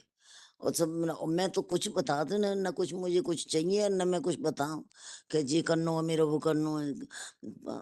माँ में तो कितनी पूजा पाठ करनी पड़ते, कितनी जब भागवत सुनो कथा सुनो माँ जी ले जाओ वो करो। लेकिन यहाँ तो कुछ नहीं है, सिर्फ मुझे याद करना है। तो याद कर। और परमात्मा करे अब सती त्रेता में तो तुम कितने कैसे कैसे देवताए। और तुम अब और मैं तुम्हें भाषा में तो देवी देवता तो अब तो परमात्मा को संग मिल रहा हो जा समय तो। जो परमात्मा को संग 5000 साल पीछे ही मिलेगा, मुझे नहीं मिलेगा फिर बाद बीच में। सको वो तो माँ तो देवतन को संग मिले, और तुम द्वापर से आके तो फिर बिल्कुल ही तुम भी है गए। तो द्वापर से अब माँ का जब परम बच्चे बाप के लिए कहा तो जब मकान टूट जाता है टूटा फूटा दिखा तो तब बाप बनवाओ तो गला अच्छा मकान बनाओ बच्चन के लिए, जहाँ पानी आता है जी गंदा खराब है वो। तो माता अब जी हाँ ठीक है माता जी, हाँ ओम सारे शांति। चित्र मिक्स करके बता दिए। अगली बार केवल आत्मा का पाठ अच्छे से अच्छा प्रैक्टिस कीजिएगा। अच्छा उसमें मन हाँ बुद्धि संस्कार क्या है, आत्मा हाँ कहाँ रहती है, उसका प्रमाण क्या है, ये सारा अच्छे से टैली आत्मा करके हाँ बताइए। ठीक है, अभी तो सारे चित्र मिक्स हो गए आपके बताते हाँ बताते। हाँ सब ठीक है ना? हाँ आप प्रैक्टिस कीजिए, आपका फोर्स अच्छा है, आपका बोलने का तरीका अच्छा है। बस थोड़ा सा एक चित्र को, जैसे मन को कैसे कंट्रोल करना है, बुद्धि खराब होने से क्या नुकसान हुआ हाँ है, मन बुद्धि इस तरह संस्कार की में जी बातों को मन बुद्धि प्रैक्टिस संस्कार कीजिए। 3 आत्मा के हाँ आप विधि पूर्वक प्रैक्टिस कीजिएगा और फिर बताइए। ठीक है? हाँ, ओम शांति है जी। ठीक, आगे बताइए माता जी। ओम शांति दीदी। हाँ जी। हाँ, आत्मा का टॉपिक बता रही हूँ। हम्म। कलयुग के अंत में सारी मनुष्य आत्मा जब दुखी अशांति हो जाते हैं तो भगवान को पुकारते हैं, मंदिर मस्जिद गुरुद्वारा जाते हैं। मतलब कोई नहीं ऐसे बोलते कि हमको भगवान मिल गया है, क्योंकि भगवान स्वयं आकर के भगवान परिचय देते हैं, जो गीता में 10 अध्याय के 2 नंबर में बताए हैं। भगवान आकर के कलयुगी अंत में सभी को जो अपना परिचय देने के साथ-साथ भी हमें आत्मा का परिचय देते हैं। वास्तव में पहले हम किसी को, जैसे हम किसको पूछते हैं आप कौन हो? वो अपना नाम, रहने का स्थान या क्या करता है ये सब बताते हैं। कोई डॉक्टर, इंजीनियर जो भी बताते हैं। वास्तव में ये तो जन्म से उनको नहीं मिलता है ना, वो पढ़ाई पढ़ कर के जो भी पद प्राप्त किया है। लेकिन ये शरीर का परिचय देते हैं, हमारा जो वास्तविक परिचय है वो हम भूल चुके हैं।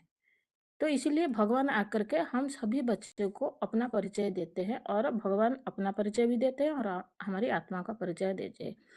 जैसे हमारा परिवार में कोई किसी का मौत होता है तो कहते हैं ना, और तुम आने से देर कर दी, वह पिताजी चले गई।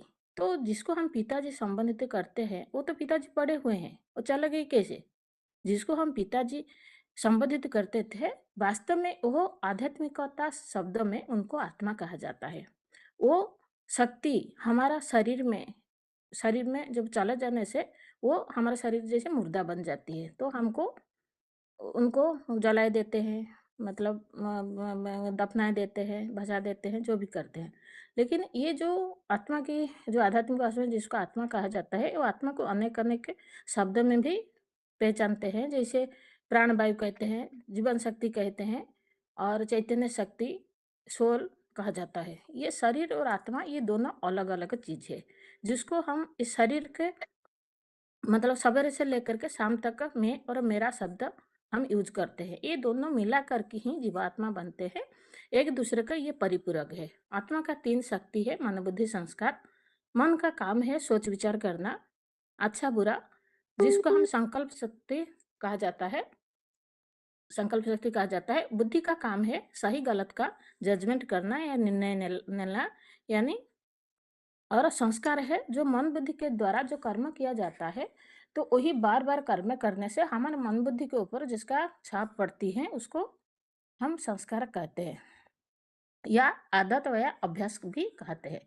उनको संस्कार मतलब संस्कार कहा जाता है। तो फिर ये जो आत्मा हमारे शरीर के अंदर कहाँ रहती है? कोई कहते हैं हार्ट में रहते हैं, तो अगर हार्ट में होते हैं तो हार्ट वगैरह ऑपरेशन होते हैं और ट्रांसफर होता है। ये बात गीता में भी आधार पर हम प्रमाणित के अनुसार आत्मा भ्रुकुट में रहता है, जिसके लिए गीता में बोला है भ्रुव मध्य प्राण अवश्य सम्यक। 8 अध्याय का 10 और 5 अध्याय का 27 नंबर में बोला है चक्षु एवच अंत से अंतर्भुव, मतलब उसको यादगार में माताएं बिंदी लगाते हैं और भाई लोग तिलक लगाते हैं। मंदिर जाते हैं तो हम नमन करते हैं, जैसे मतलब हमारा भ्रुकुटी के तरफ हमारी अंगुली जाता है, और हम टेंशन वगैरह होते हैं तो और भाग्यों को ऐसे माथा मारते हैं तो हाथ मुंडी के ऊपर जाता है। और जिसके लिए भी हम उत्तम अंग भी कहा जाता है उसको, जैसे राजा सदैव उच्च स्थान पर बैठते हैं, उसका हम उदाहरण दे सकते हैं। और ये शरीर गाड़ी है, जैसे गाड़ी ड्राइवर का मिसाल भी दे सकते हैं। और मोबाइल बैटरी बीज वृक्ष का जैसे उदाहरण दे सकते हैं। और ऋचा में भी है, मन बुद्धि को भी आत्मा कहा जाता है, जो मन रे आत्मा। और ये जो उत्तमांग नहीं सॉरी, वो जो कठोपनिषद में भी बताया है, आत्मानं रथिनं विद्धि शरीर रथमेव च, मतलब ये शरीर ही रथ है और आत्मा उनका रथी है, जिसके लिए गीता में बताया है। जैसे ये आत्मा सारा मतलब जो 13 का 33 में बताया है, जैसे मतलब यथा प्रकृति अंति एक कृष्ण से लोक इमं रवि क्षेत्रम खेती तथा कृष्ण प्रकाशयन्ति भारत, मतलब जैसे एक सूर्य इस संपूर्ण संसार को प्रकाश करता है, वैसे इसी शरीर में आत्मा ही सारा शरीर से प्रकाशित करता है। और आत्मा का रूप कैसा है, जिसके लिए ज्योति बिंदु स्वरूप, जिसके लिए गीता में 8 अध्याय का नाम में बताया है कि अणुयाना मनुष्य स्मरते, और सिख लोग भी कहते हैं जे भ्रुकुटी मध्य चमकता अजब सितारा। और ये शरीर आत्मा का जो मेल है, जिसके लिए गीता में 5 तत्व बताया है, जैसे ज्ञानेंद्रिय, ये शरीर में ज्ञानेंद्रिय 5 ज्ञानेंद्रिय और 5 कर्मेंद्रिय मिल करके 10 इंद्रिया है। और जो बताया है 15 अध्याय 13 अध्याय 5-6 में बताया है कि महाभूतानि अहंकार बुद्धि अव्यक्त एव च इंद्रियाणि 10 एक च इंद्रिया गोचरा, मतलब महाभूत देह का अहंकार बुद्धि ऐसे ही अव्यक्त मन इंद्रिय और ज्ञानेंद्रिय से विषय भोग को भोगता है, जिसके लिए भी 13 अध्याय कितना 13 हाँ 13 अध्याय 6 में भी बताया है इच्छा देश सुखम दुखम संगत जो याद नहीं आ रहा है दीदी वो श्लोक, जो संस्कार के लिए बोले 15 अध्याय 8 में और 3 अध्याय 33 में बताया है शरीरम यत अवस्थिति चेतना स उत्क्रांति स ईश्वरः गृहीत तथा क्या वो श्लोक को 15 अध्याय के 8 में गृही हाँ गृहीतो एतानि सयाति वायु गंधान एवं आशयात, ये जो बताया है। और 3 का 33 में बताया है सदृशम चतुष्टा स्वस्था चतुर्थ संस्था प्रकृति ज्ञानवान प्रकृति यान्ति भूतानि निग्रह की करिष्यति, जिसके लिए ये बताया है। और ये जो आत्मा ही अविनाशी जिसके लिए आया है, 2 के बीच में न जायते म्रियते कदाचित् नया भवता न भूयं अजनित्य शाश्वतम पुराणम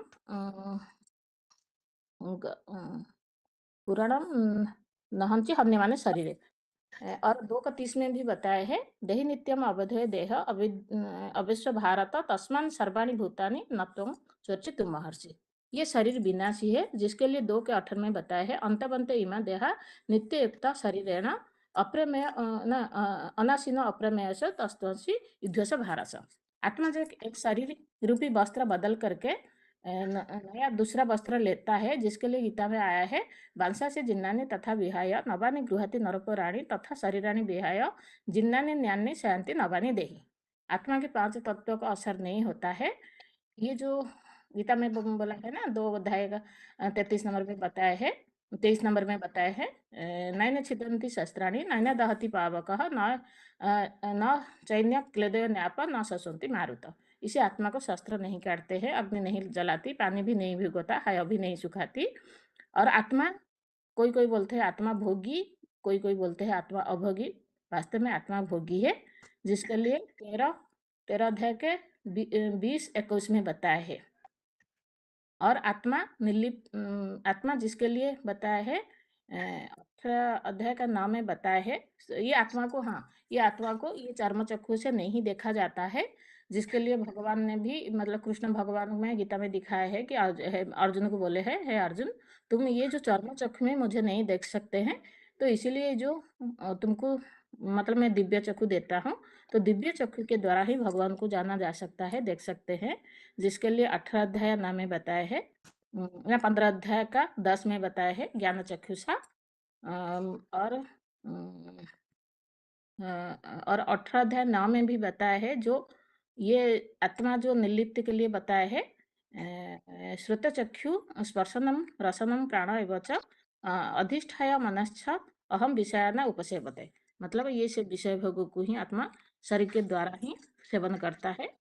और लास्ट में है आत्मा का जो भोजन है वो है ईश्वरीय ज्ञान और ज्ञान जल।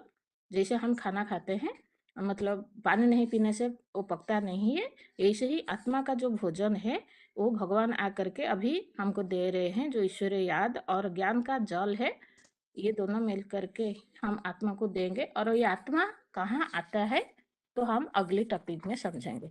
ओम शांति दीदी, इतना की हूँ। ठीक है माता जी। श्लोक थोड़ा देखिएगा माता जी ना, हाँ जी थोड़ा मैं वो जल्दबाजी में हो जाता है वैसे। ठीक, हाँ जी आगे बताइए। ओम शांति। हाँ।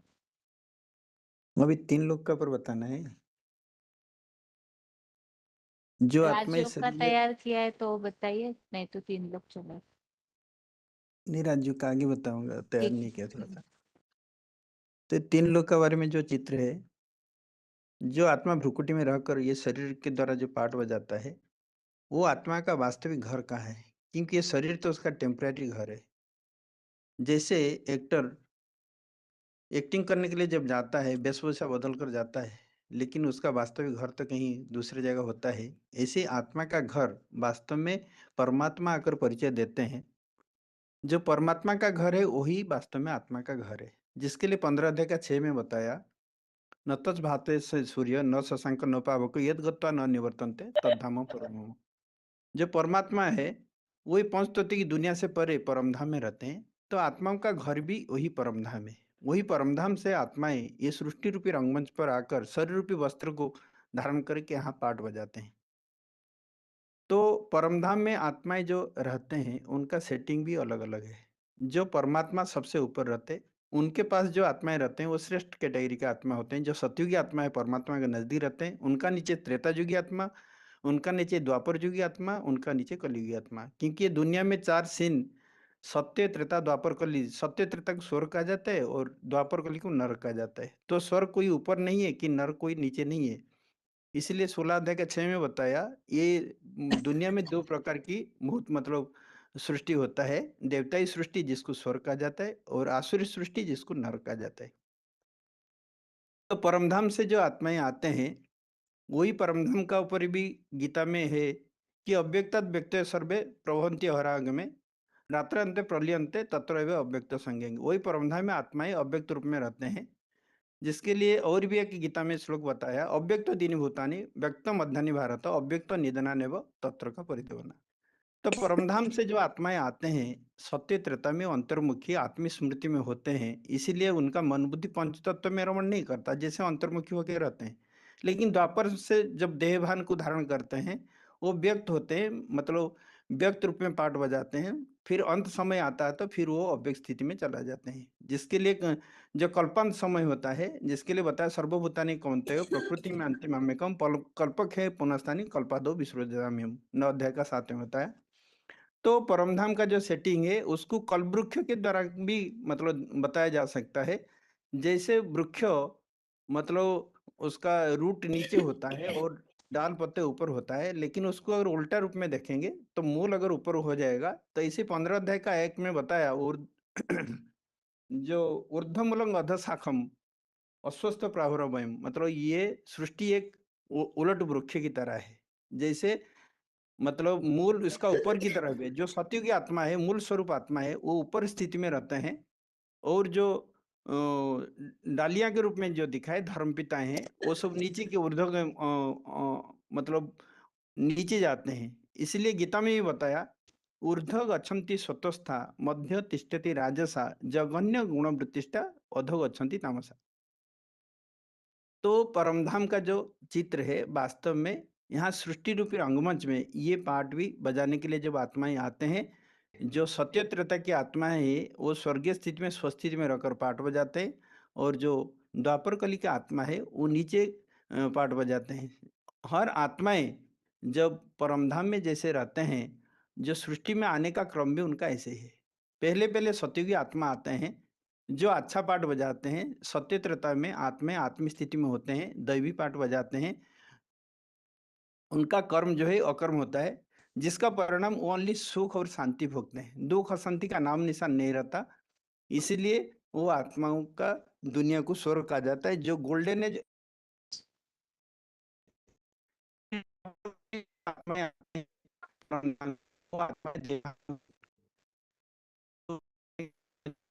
वो वो व्यतिक्रम काम कुछ न कुछ होता है, जिसका परिणाम उनको दुख अशांति यातना पीड़ा भोगना पड़ता है। इसलिए धर्मपिता यहाँ से अलग अलग धर्म की स्थापना होता है। सत्य त्रेता में तो एक ही सनातन धर्म था, आदि सनातन देवी देवता धर्म, जो परमात्मा ये संगम युग में स्थापन करके जाते हैं। द्वापर युग से इब्राहिम बुद्ध क्राइस्ट जो जो धर्मपिता आते हैं, अलग अलग धर्म स्थापना होता है। जितना जितना धर्म की संख्या बढ़ते जाता है उतना उतना दुख अशांति बढ़ते जाता है। तो ये धर्मपिता जैसे रिपेयर करने का जो रिपेयरर होते हैं, रिपेयर करते हैं गाड़ी को, कितना भी रिपेयर करो लेकिन गाड़ी पूरा ना होता है। ऐसे ही सृष्टि रूपी मकान को कितना भी मरम्मत करने का कोशिश करते हैं, लेकिन ये सृष्टि तो नीचे ही गिरता है, क्योंकि सतो रजतमो में आना ही है।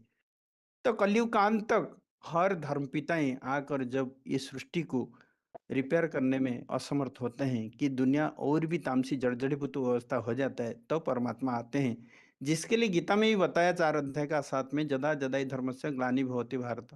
जब भारत में धर्म की ग्लानि होता है, आध्यात्मिक शक्ति का पतन होता है, इसका प्रभाव पूरी विश्व में पड़ता है। तो जिसके नाते पूरी दुनिया नीचे गिरता है।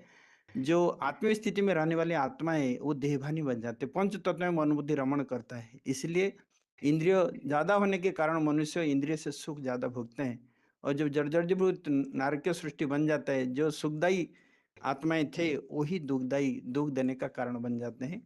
तो परमात्मा आकर ये दुनिया को परिवर्तन करने के लिए वो प्रवेश करके काम करते हैं। ये सृष्टि रूपी रंगमंच में जो श्रेष्ठ पाठधारी है उसी का आधार लेते हैं, उसी का आधार लेकर वो आध्यात्मिक ज्ञान फैलाते हैं, क्योंकि आध्यात्मिक ज्ञान के द्वारा ही दुनिया का परिवर्तन हो सकता है।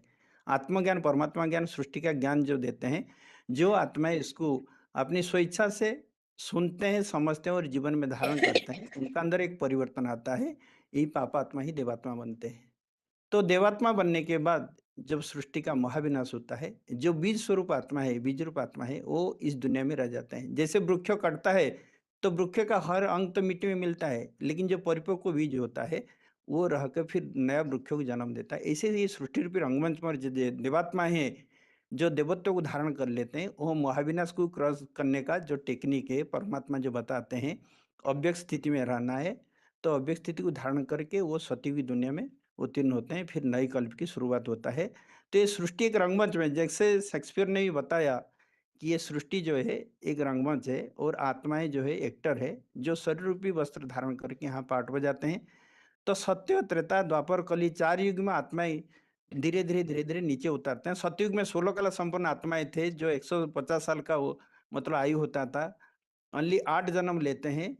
तो सत्य के बाद जब त्रेता आता है, वो भी 1250 साल का है, लेकिन उधर जन्म जो है 12 जन्म हो जाता है और आयु लगभग 100 वर्ष के आसपास हो जाता है। द्वापर युग में आत्माओं का कला आधा हो जाता है, 8 कला होता है और 21 जन्म लेते हैं, आयु लगभग 50-60 साल का रहता है। इसको कॉपर एज कहा जाता है। और द्वापर युग के बाद जो कलियुग आता है, जिसको आयरन एज कहा जाता है, तो वहाँ आत्माएं 42 जन्म लेते हैं और आयु लगभग 30-40 साल का रह जाता है और पूरा तामसी पाठ हो जाते हैं। और ये तामसी दुनिया को हटाकर फिर सतयुग की दुनिया बनाने के लिए परमात्मा को इस सृष्टि पर आना होता है। तो ये जिसको संगम जो कहा जाता है, जिसको डायमंड एज कहा जाता है, हीरा तुल्य जीवन है।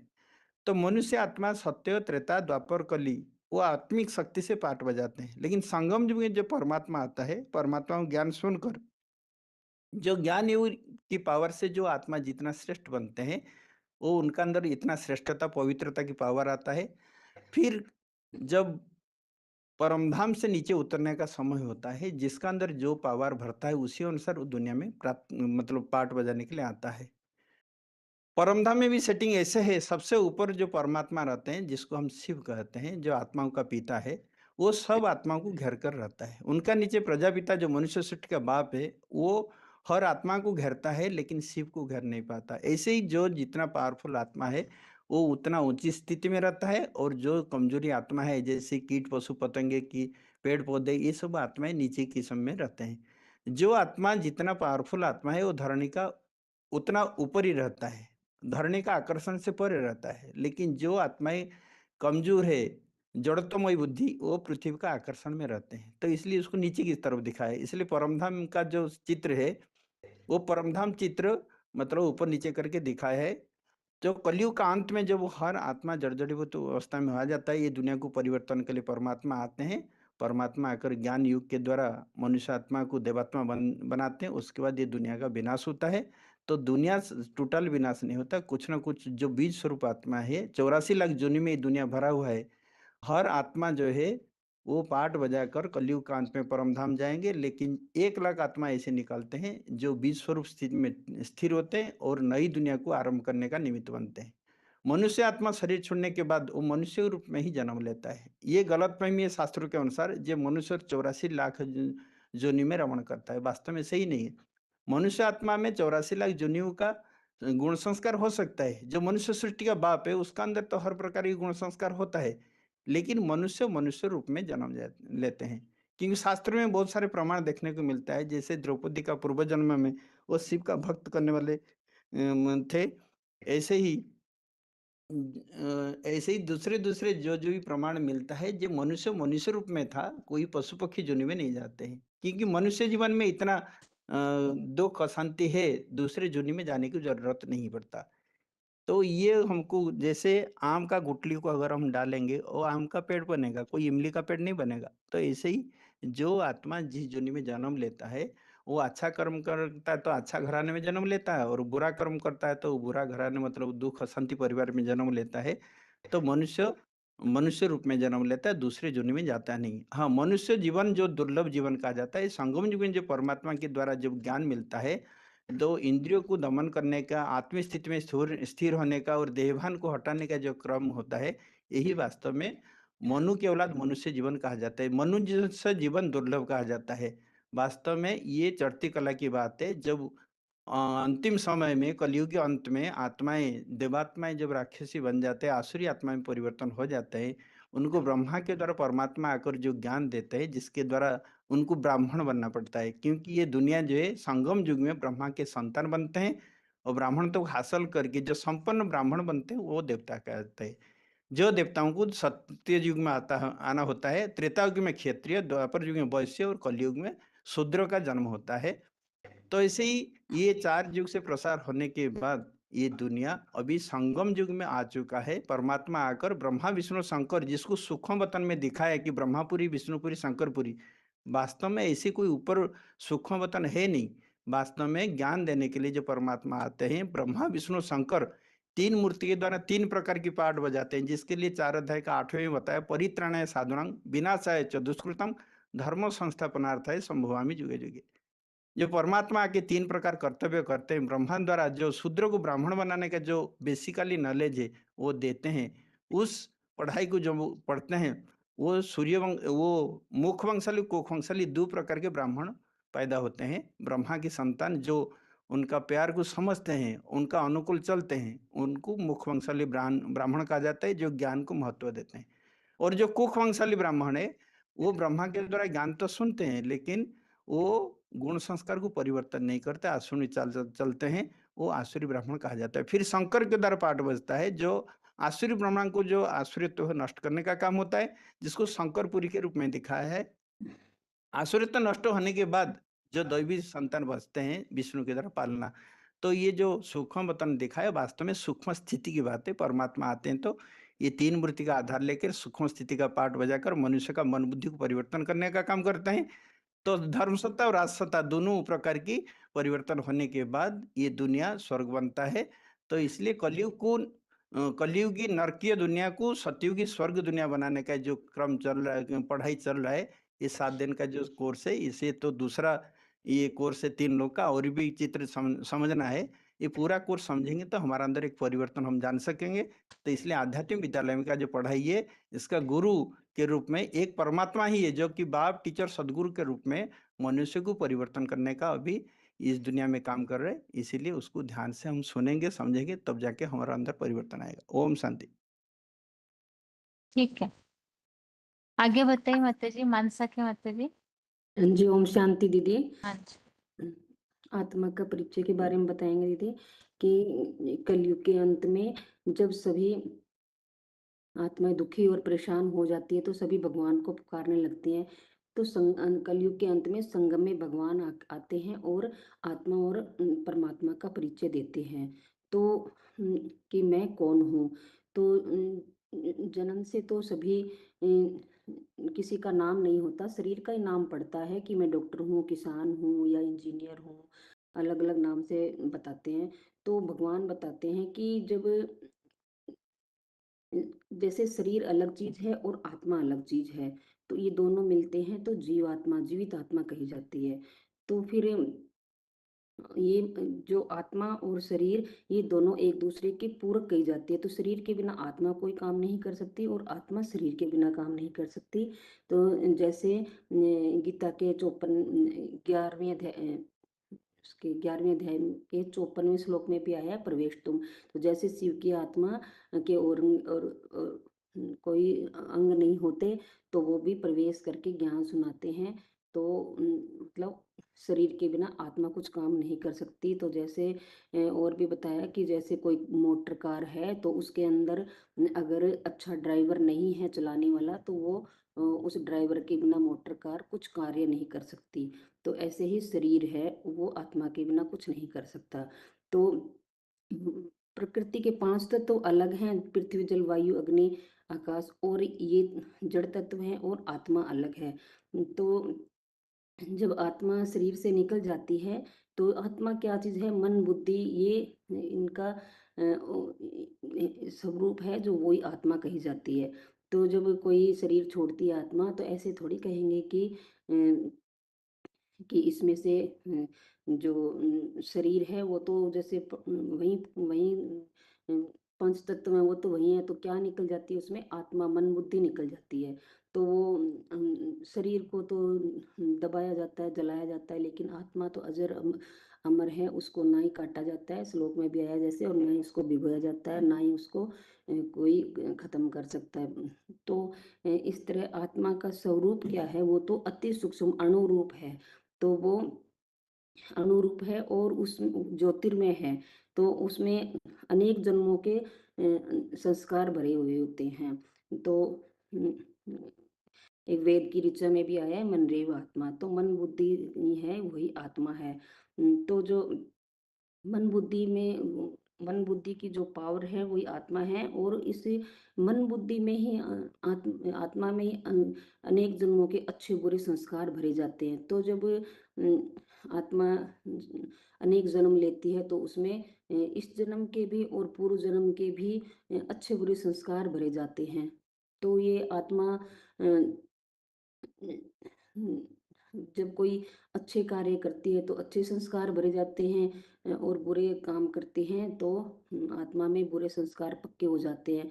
जैसे किसी कसाई के घर में कोई गाय काटी जाती है तो वो उस हमेशा देखता है, तो उसको ये संस्कार पक्के हो जाते हैं, उसके लिए ये पाप नहीं होता।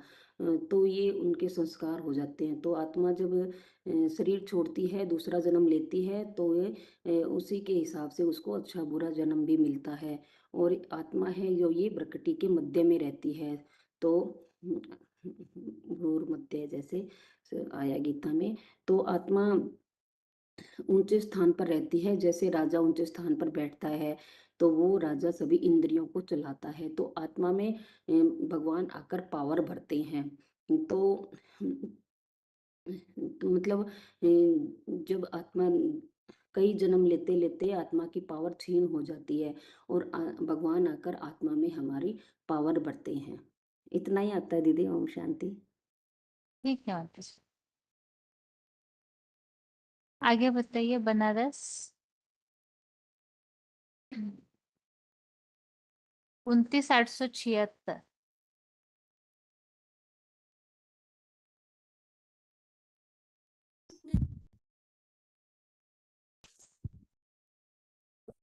शांति दीदी। हाँ जी। हाँ, आत्मा का आत्मा शरीर और आत्मा और शरीर दोनों अलग अलग चीजें हैं। दोनों मिलाकर जीव आत्मा अर्थात जीवित आत्मा बनती है। जीवित आत्मा मतलब शरीर सहित काम करने वाली चैतन्य शक्ति, उसको आत्मा कहते हैं। जैसे मोटर होती है, ड्राइवर उसमें अंदर बैठा होता है तो मोटर चलेगी, ड्राइवर नहीं है तो मोटर नहीं चलेगी। जैसे पृथ्वी, जल, वायु, अग्नि और आकाश, ये 5 जड़ तत्व हैं जो अलग है, जिसमें जिसको शरीर, जिससे शरीर बनना है। आत्मा उसमें और आत्मा क्या है? आत्मा उनसे अलग चीज है, जो मन, बुद्धि और संस्कार। मन, बुद्धि, संस्कार जो होता है, मन बुद्धि के लिए मन के लिए बोला कि जो मन में विचार जो आता है, फिर बुद्धि जो होता है वो जजमेंट करता है, फिर वही संस्कार बन जाता है। जैसे बोला जाता है मन रे आत्मा, मन को ही आत्मा कहा जाता है। में भी आया है लोग चंचलम कृष्ण प्रमाथि बलवत दृढ़ तत्सर्वं निग्रहं मन्ये बाहु दुष्करम। इसके लिए भी बताया कि बंदर जैसा चंचल मन होता है, बलवान होता है, हठी होता है, स्थिर करने के लिए गीता में आया हुआ है कि संशयम महाबाहु मनो निग्रहं चलम अभ्यास तो कौनते वैराग्य गृहते। इसके लिए कि वैराग्य और योग अभ्यास से मन को किया जाता है। बुद्धि जो होता है इस कार्य के लिए जजमेंट करता है, ये भी आया हुआ है। इंद्रियाणि परिण्याह इंद्रियेभ्यः परं मनः, मनस्तु परं बुद्धि, यह बुद्धि परस्तु सः। इंद्रियां प्रबल मन को बताया गया, मन प्रबल बुद्धि से त्रिकालदर्शी सच्ची बुद्धि को बताया गया है। बुद्धि भी स्थिर करने के लिए भी श्लोक आया हुआ है, जो क्रोधात् भवति सम्मोहः, सम्मोहः भवति स्मृतिर्विभ्रमः, शिष्य सात बुद्धि नाशो प्रणश्यते। इसमें बताया क्रोध से मूर्धा, मूर्धा से इसमें नाश होता है, से बुद्धि नष्ट होता है, बुद्धि नष्ट होने से अनिश्चय बुद्धि मृत्यु हो जाता है। निश्चय बुद्धि के लिए भी श्लोक गीता में आया है 2:55 में, 2:55 में आया हुआ है, 2:56 में आया, 2:56 रागो क्रोधात् स्थिति मुनिया उच्यते। दुख से चयनित शरीर मन को लौकिक दुखों से, सुखों से, दुखों से जो दुखी होता है उससे कंट्रोल करके व्यक्ति स्थिर बुद्धि लेता है, उसको स्थिर बुद्धि कहते हैं। मन बुद्धि से संस्कार बनता है, जैसे आत्मा शरीर है ना, आत्मा अपने संस्कारों को लेके जाती है। संस्कार जैसे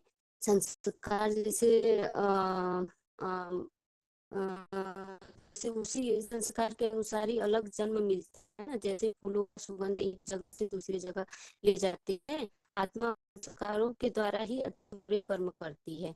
इसमें गीता में भी श्लोक आया है ना कि सदृशम तिष्ठम तस्य प्रकृति ज्ञान प्रकृति भूतानि निग्रह किं करिष्यति। इसमें बताया है कि मनुष्य ज्ञानी जो मनुष्य होता है वो पूर्व जन्म के अनुसार ही अपने स्वभाव अनुसार ही अच्छे बुरे काम करता है। कहा जाता है कि जैसे कि तुम क्या हो, ज्योति बिंदु आत्मा हो, आत्मा की स्थिति में टिके रहने वाले हो। जो टीका माताएं जो टीका लगाती हैं वो किसकी यादगार है? वो आत्मा की यादगार है। इसमें भी गीता आया है कि सुमरे, जो होता है या एकदम अणु से बहुत होता है, जो आपको दिखाई नहीं देता है। मतलब ये आत्मा रहती कहाँ है, तो इसके लिए भी बताएंगे कि आत्मा मतलब ठीक है, तो इसके लिए और आत्मा के जो आत्मा होती है वो देहधारी होती है, इसके लिए भी श्लोक आया ना,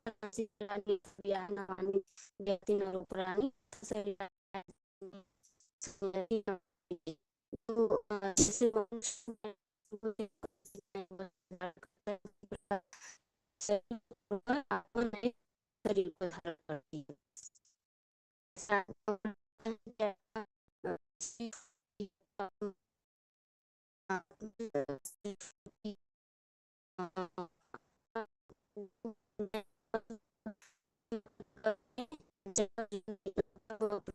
लेती है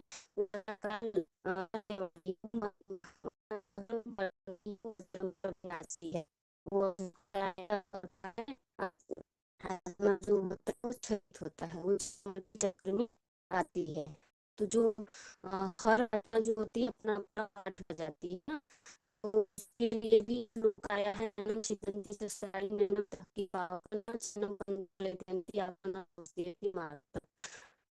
इसके लिए भी आया कि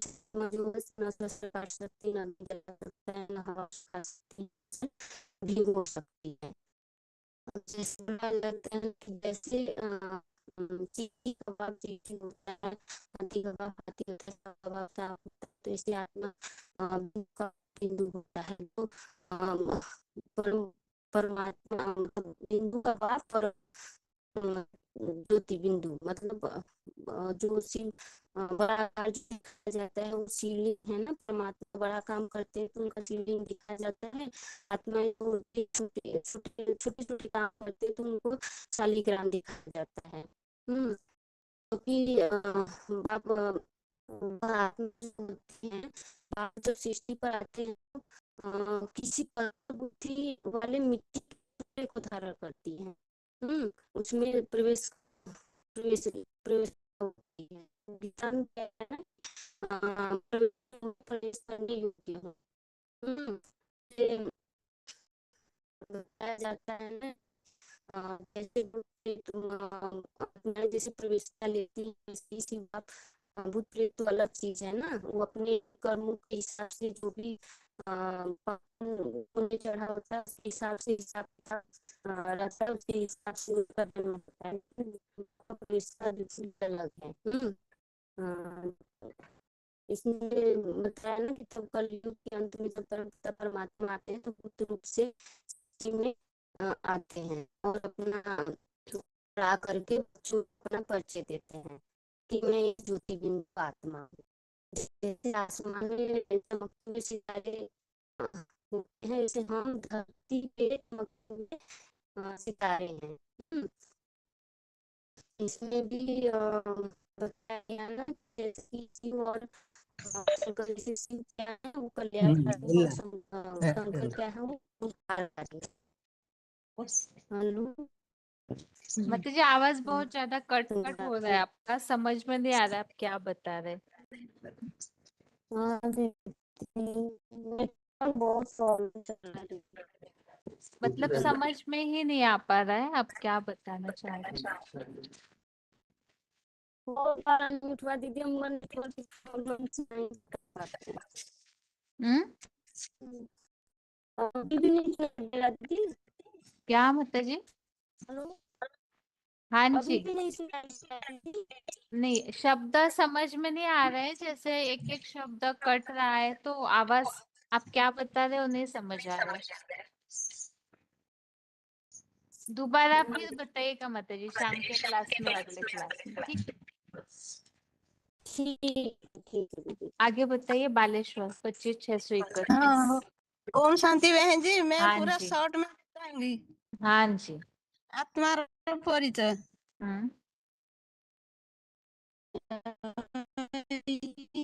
आपका भी नेटवर्क प्रॉब्लम है। नेटवर्क प्रॉब्लम में कई ऐसे जगह खड़े रहिए जो समझ में आए, क्योंकि सभी का ही समझ जाएगा नहीं तो। तो मैं कौन है? हाँ, सुना जाता ना? नहीं माता जी, हेलो सुनाई ही नहीं हेलो दे बहन रहा जी, है, आवाज हेलो। कट रहा है। कोई ऐसी जगह खड़े रहिए जहां से हमें सुनाई दे आपकी आवाज ठीक से।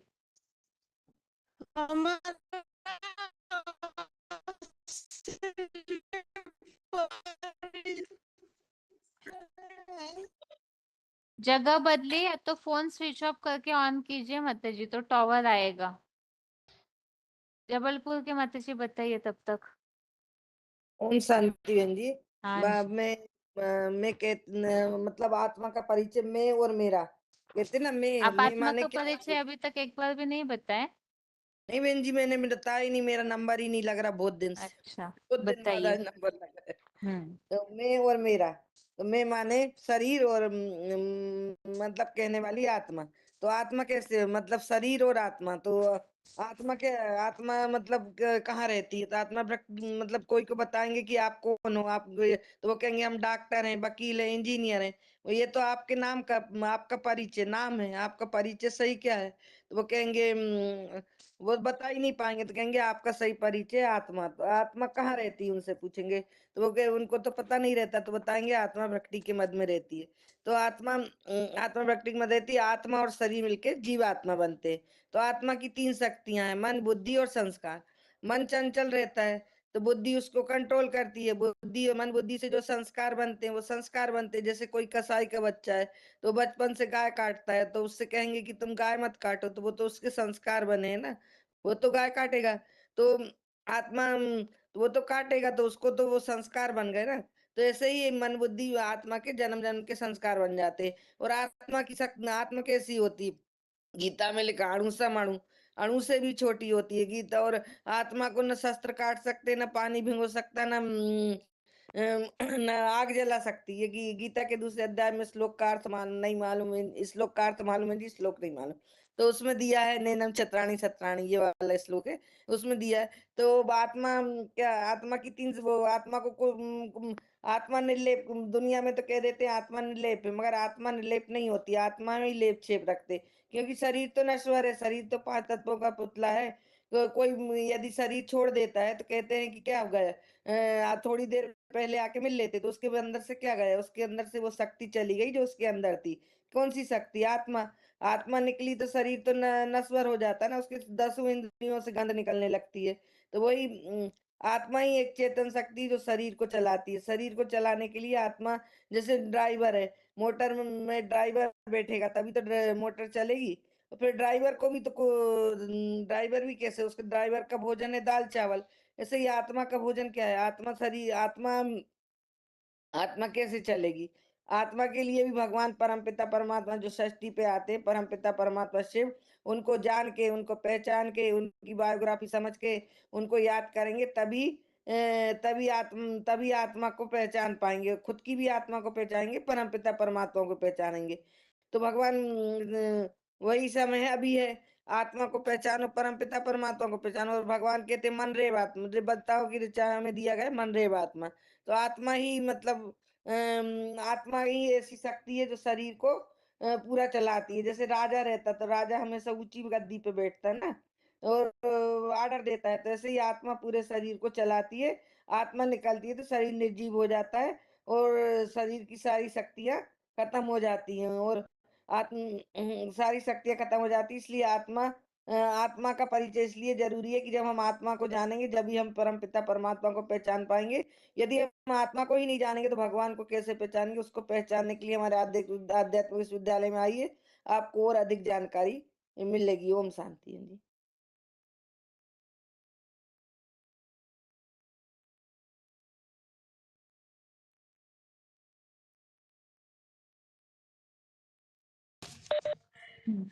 हाँ, बताइए ओम बताइए। शांति बहन। हाँ जी। हेलो। हाँ जी। हाँ हाँ, ये जो हमारा जो आत्मार परिचय है, वो तो आत्मार जो हमारा असली परिचय है, मैं आत्मा, मु कहना वाला तो आत्मा, मोर कहना वाला शरीर। ये तो श्लोक में बताया है, देहि नित्य अवध देह सर्वस्व भारत तस्मा सर्वाणी भूतानि नौतम सोचितु महर्षि। आत्मा सबका शरीर है, सदा आबद्ध है, इसलिए शोक करने के लिए योग्य नहीं है। फिर एक श्लोक आया है अप्रमेय, गीता में आया है एक शब्द, आत्मा को मापी नहीं जाता। ये तो जो श्लोक बताया है अंत इमे देहि नित्य युक्त शरीर न अनासीन अप्रमेय तस्मा युद्ध से भारत। तापरे है जो आत्मा और शरीर मिलकर रहते हैं वो जीवात्मा कहते हैं। जो 23 तत्व हमारा शरीर है। श्लोक है महाभूतानि अहंकार बुद्धि अव्यक्त एवं इंद्रियाणि दश एकंच पंच इंद्रिय गोचरा। महाभूत पृथ्वी जल वायु अग्नि आकाश 5 ज्ञान इंद्रिय, 5 कर्म इंद्रिय, 5 विषय शब्द स्पर्श रूप रस गंध, मन बुद्धि और अहंकार। आत्मार 3 शक्ति रहते हैं, मन और बुद्धि संस्कार। मन चिंतन मंथन करते हैं और बुद्धि ठीक और भूल को निर्णय करते हैं। ये निर्णय फैसला करते हैं। भलो कर्म और मंद कर्म संस्कार जो शरीर छोड़कर चल जाता है वो शरीर रे संस्कार सब लेकर जाते हैं। श्लोक आया है वासांसी जिन्नानि यथा विहाय नवानि गुणाति नरूप राणी तथा शरीराणि विहाय जिन्ना नन्यानि संज्ञाति नवानि देहि। आत्मार रूप ज्योतिर्बिंदु स्वरूप है, भ्रुकुटी बीच में रहने का स्थान है। श्लोक है भ्रुवु मध्य प्राणमावेश सम्यक सतंग परम पुरुष मुपेति दिव्यम। तब भ्रुकुटी बीच में रहकर सारा शरीर को प्रकाश देकर चलाते हैं। जैसे सूर्य एक स्थान में रहकर सारा पृथ्वी को प्रकाशित करता है, आत्मा को प्रकाशित करता है। आत्मा को मरा नहीं जाता, प्रकृति का प्रभाव पड़ नहीं सकता। तो शुल्क है नैनंग छिन्दन्ति शस्त्राणि नैन पावक न चैनंग क्लेदन्ति आप शोषयति मारुत। इस आत्मा को शस्त्र नहीं काटते, इसको अग्नि नहीं जलाते और हवा भी सुखाते नहीं सुखाते। आत्मा निर्लिप है नहीं है, आत्मा लेप सब चढ़ता है। पाप पुण्य आत्मा से लगते थे, क्योंकि मन से आधार लेकर विषय रस भोग करते हैं, इसीलिए पाप आत्मा पुण्य आत्मा कहते हैं। गंगा स्नान करने से आत्मा आता है। आत्मा पाप धोने के लिए ज्ञान जल आवश्यक है। जैसे गाड़ी और ड्राइवर है, चित्र दिखाते हैं, गाड़ी शरीर होता है, आत्मा ड्राइवर होता है। तारा आखी से देखकर सारा शरीर को चलाते हैं। शरीर और भोजन है और आत्मार भोजन है। आत्मार भोजन है जो ज्ञान और जोग, और शरीर भोजन तो दाल चावल आलू सब्जी। ये तो आत्मा होता है बैटरी। हाँ, आत्मा होता है बैटरी और शरीर होता है वृक्ष। आत्मा हुआ मंजी। शरीर सुस्थ रखने के लिए ज्ञान और योग आवश्यकता है। आत्मार शक्ति भरने से के लिए परमात्मा को याद योग जरूर चाहिए। परमात्मा को याद करने से आत्मार शक्ति बढ़ते है और हम पावन बनकर स्थायी सुख शांति मिलता है। ओम शांति बहन जी। ओम इतना हमारी शांति। ठीक है माताजी। आज के क्लास में प्रश्न पूछे नहीं है, लेकिन अगले टेस्ट से जो भी अभी तक बेसिक कोर्स हो चुका है उस संबंधित श्लोक जरूर रेडी करके रखिएगा। श्लोक भी पूछे जाएंगे और लास्ट के आधा पौना घंटा में प्रश्न भी पूछे जाएंगे, क्योंकि कंटिन्यू सुनने से फिर नया कुछ मिलेगा नहीं, और आत्मा का चैप्टर तो मोस्टली सभी को आता ही है। तो इसीलिए बचे हुए आधा पौना घंटा में लास्ट के प्रश्न जरूर होंगे, तो उस हिसाब से श्लोकों को तैयार करके रखिए। और एक्स्ट्रा जैसे मुरलियों में भी कुछ बातों के लिए बाबा बताते हैं, तो उसे भी रेडी करके रखिएगा। अभी आज के लिए गीता क्लास यहाँ ही पूरा करते हैं। ओम शांति।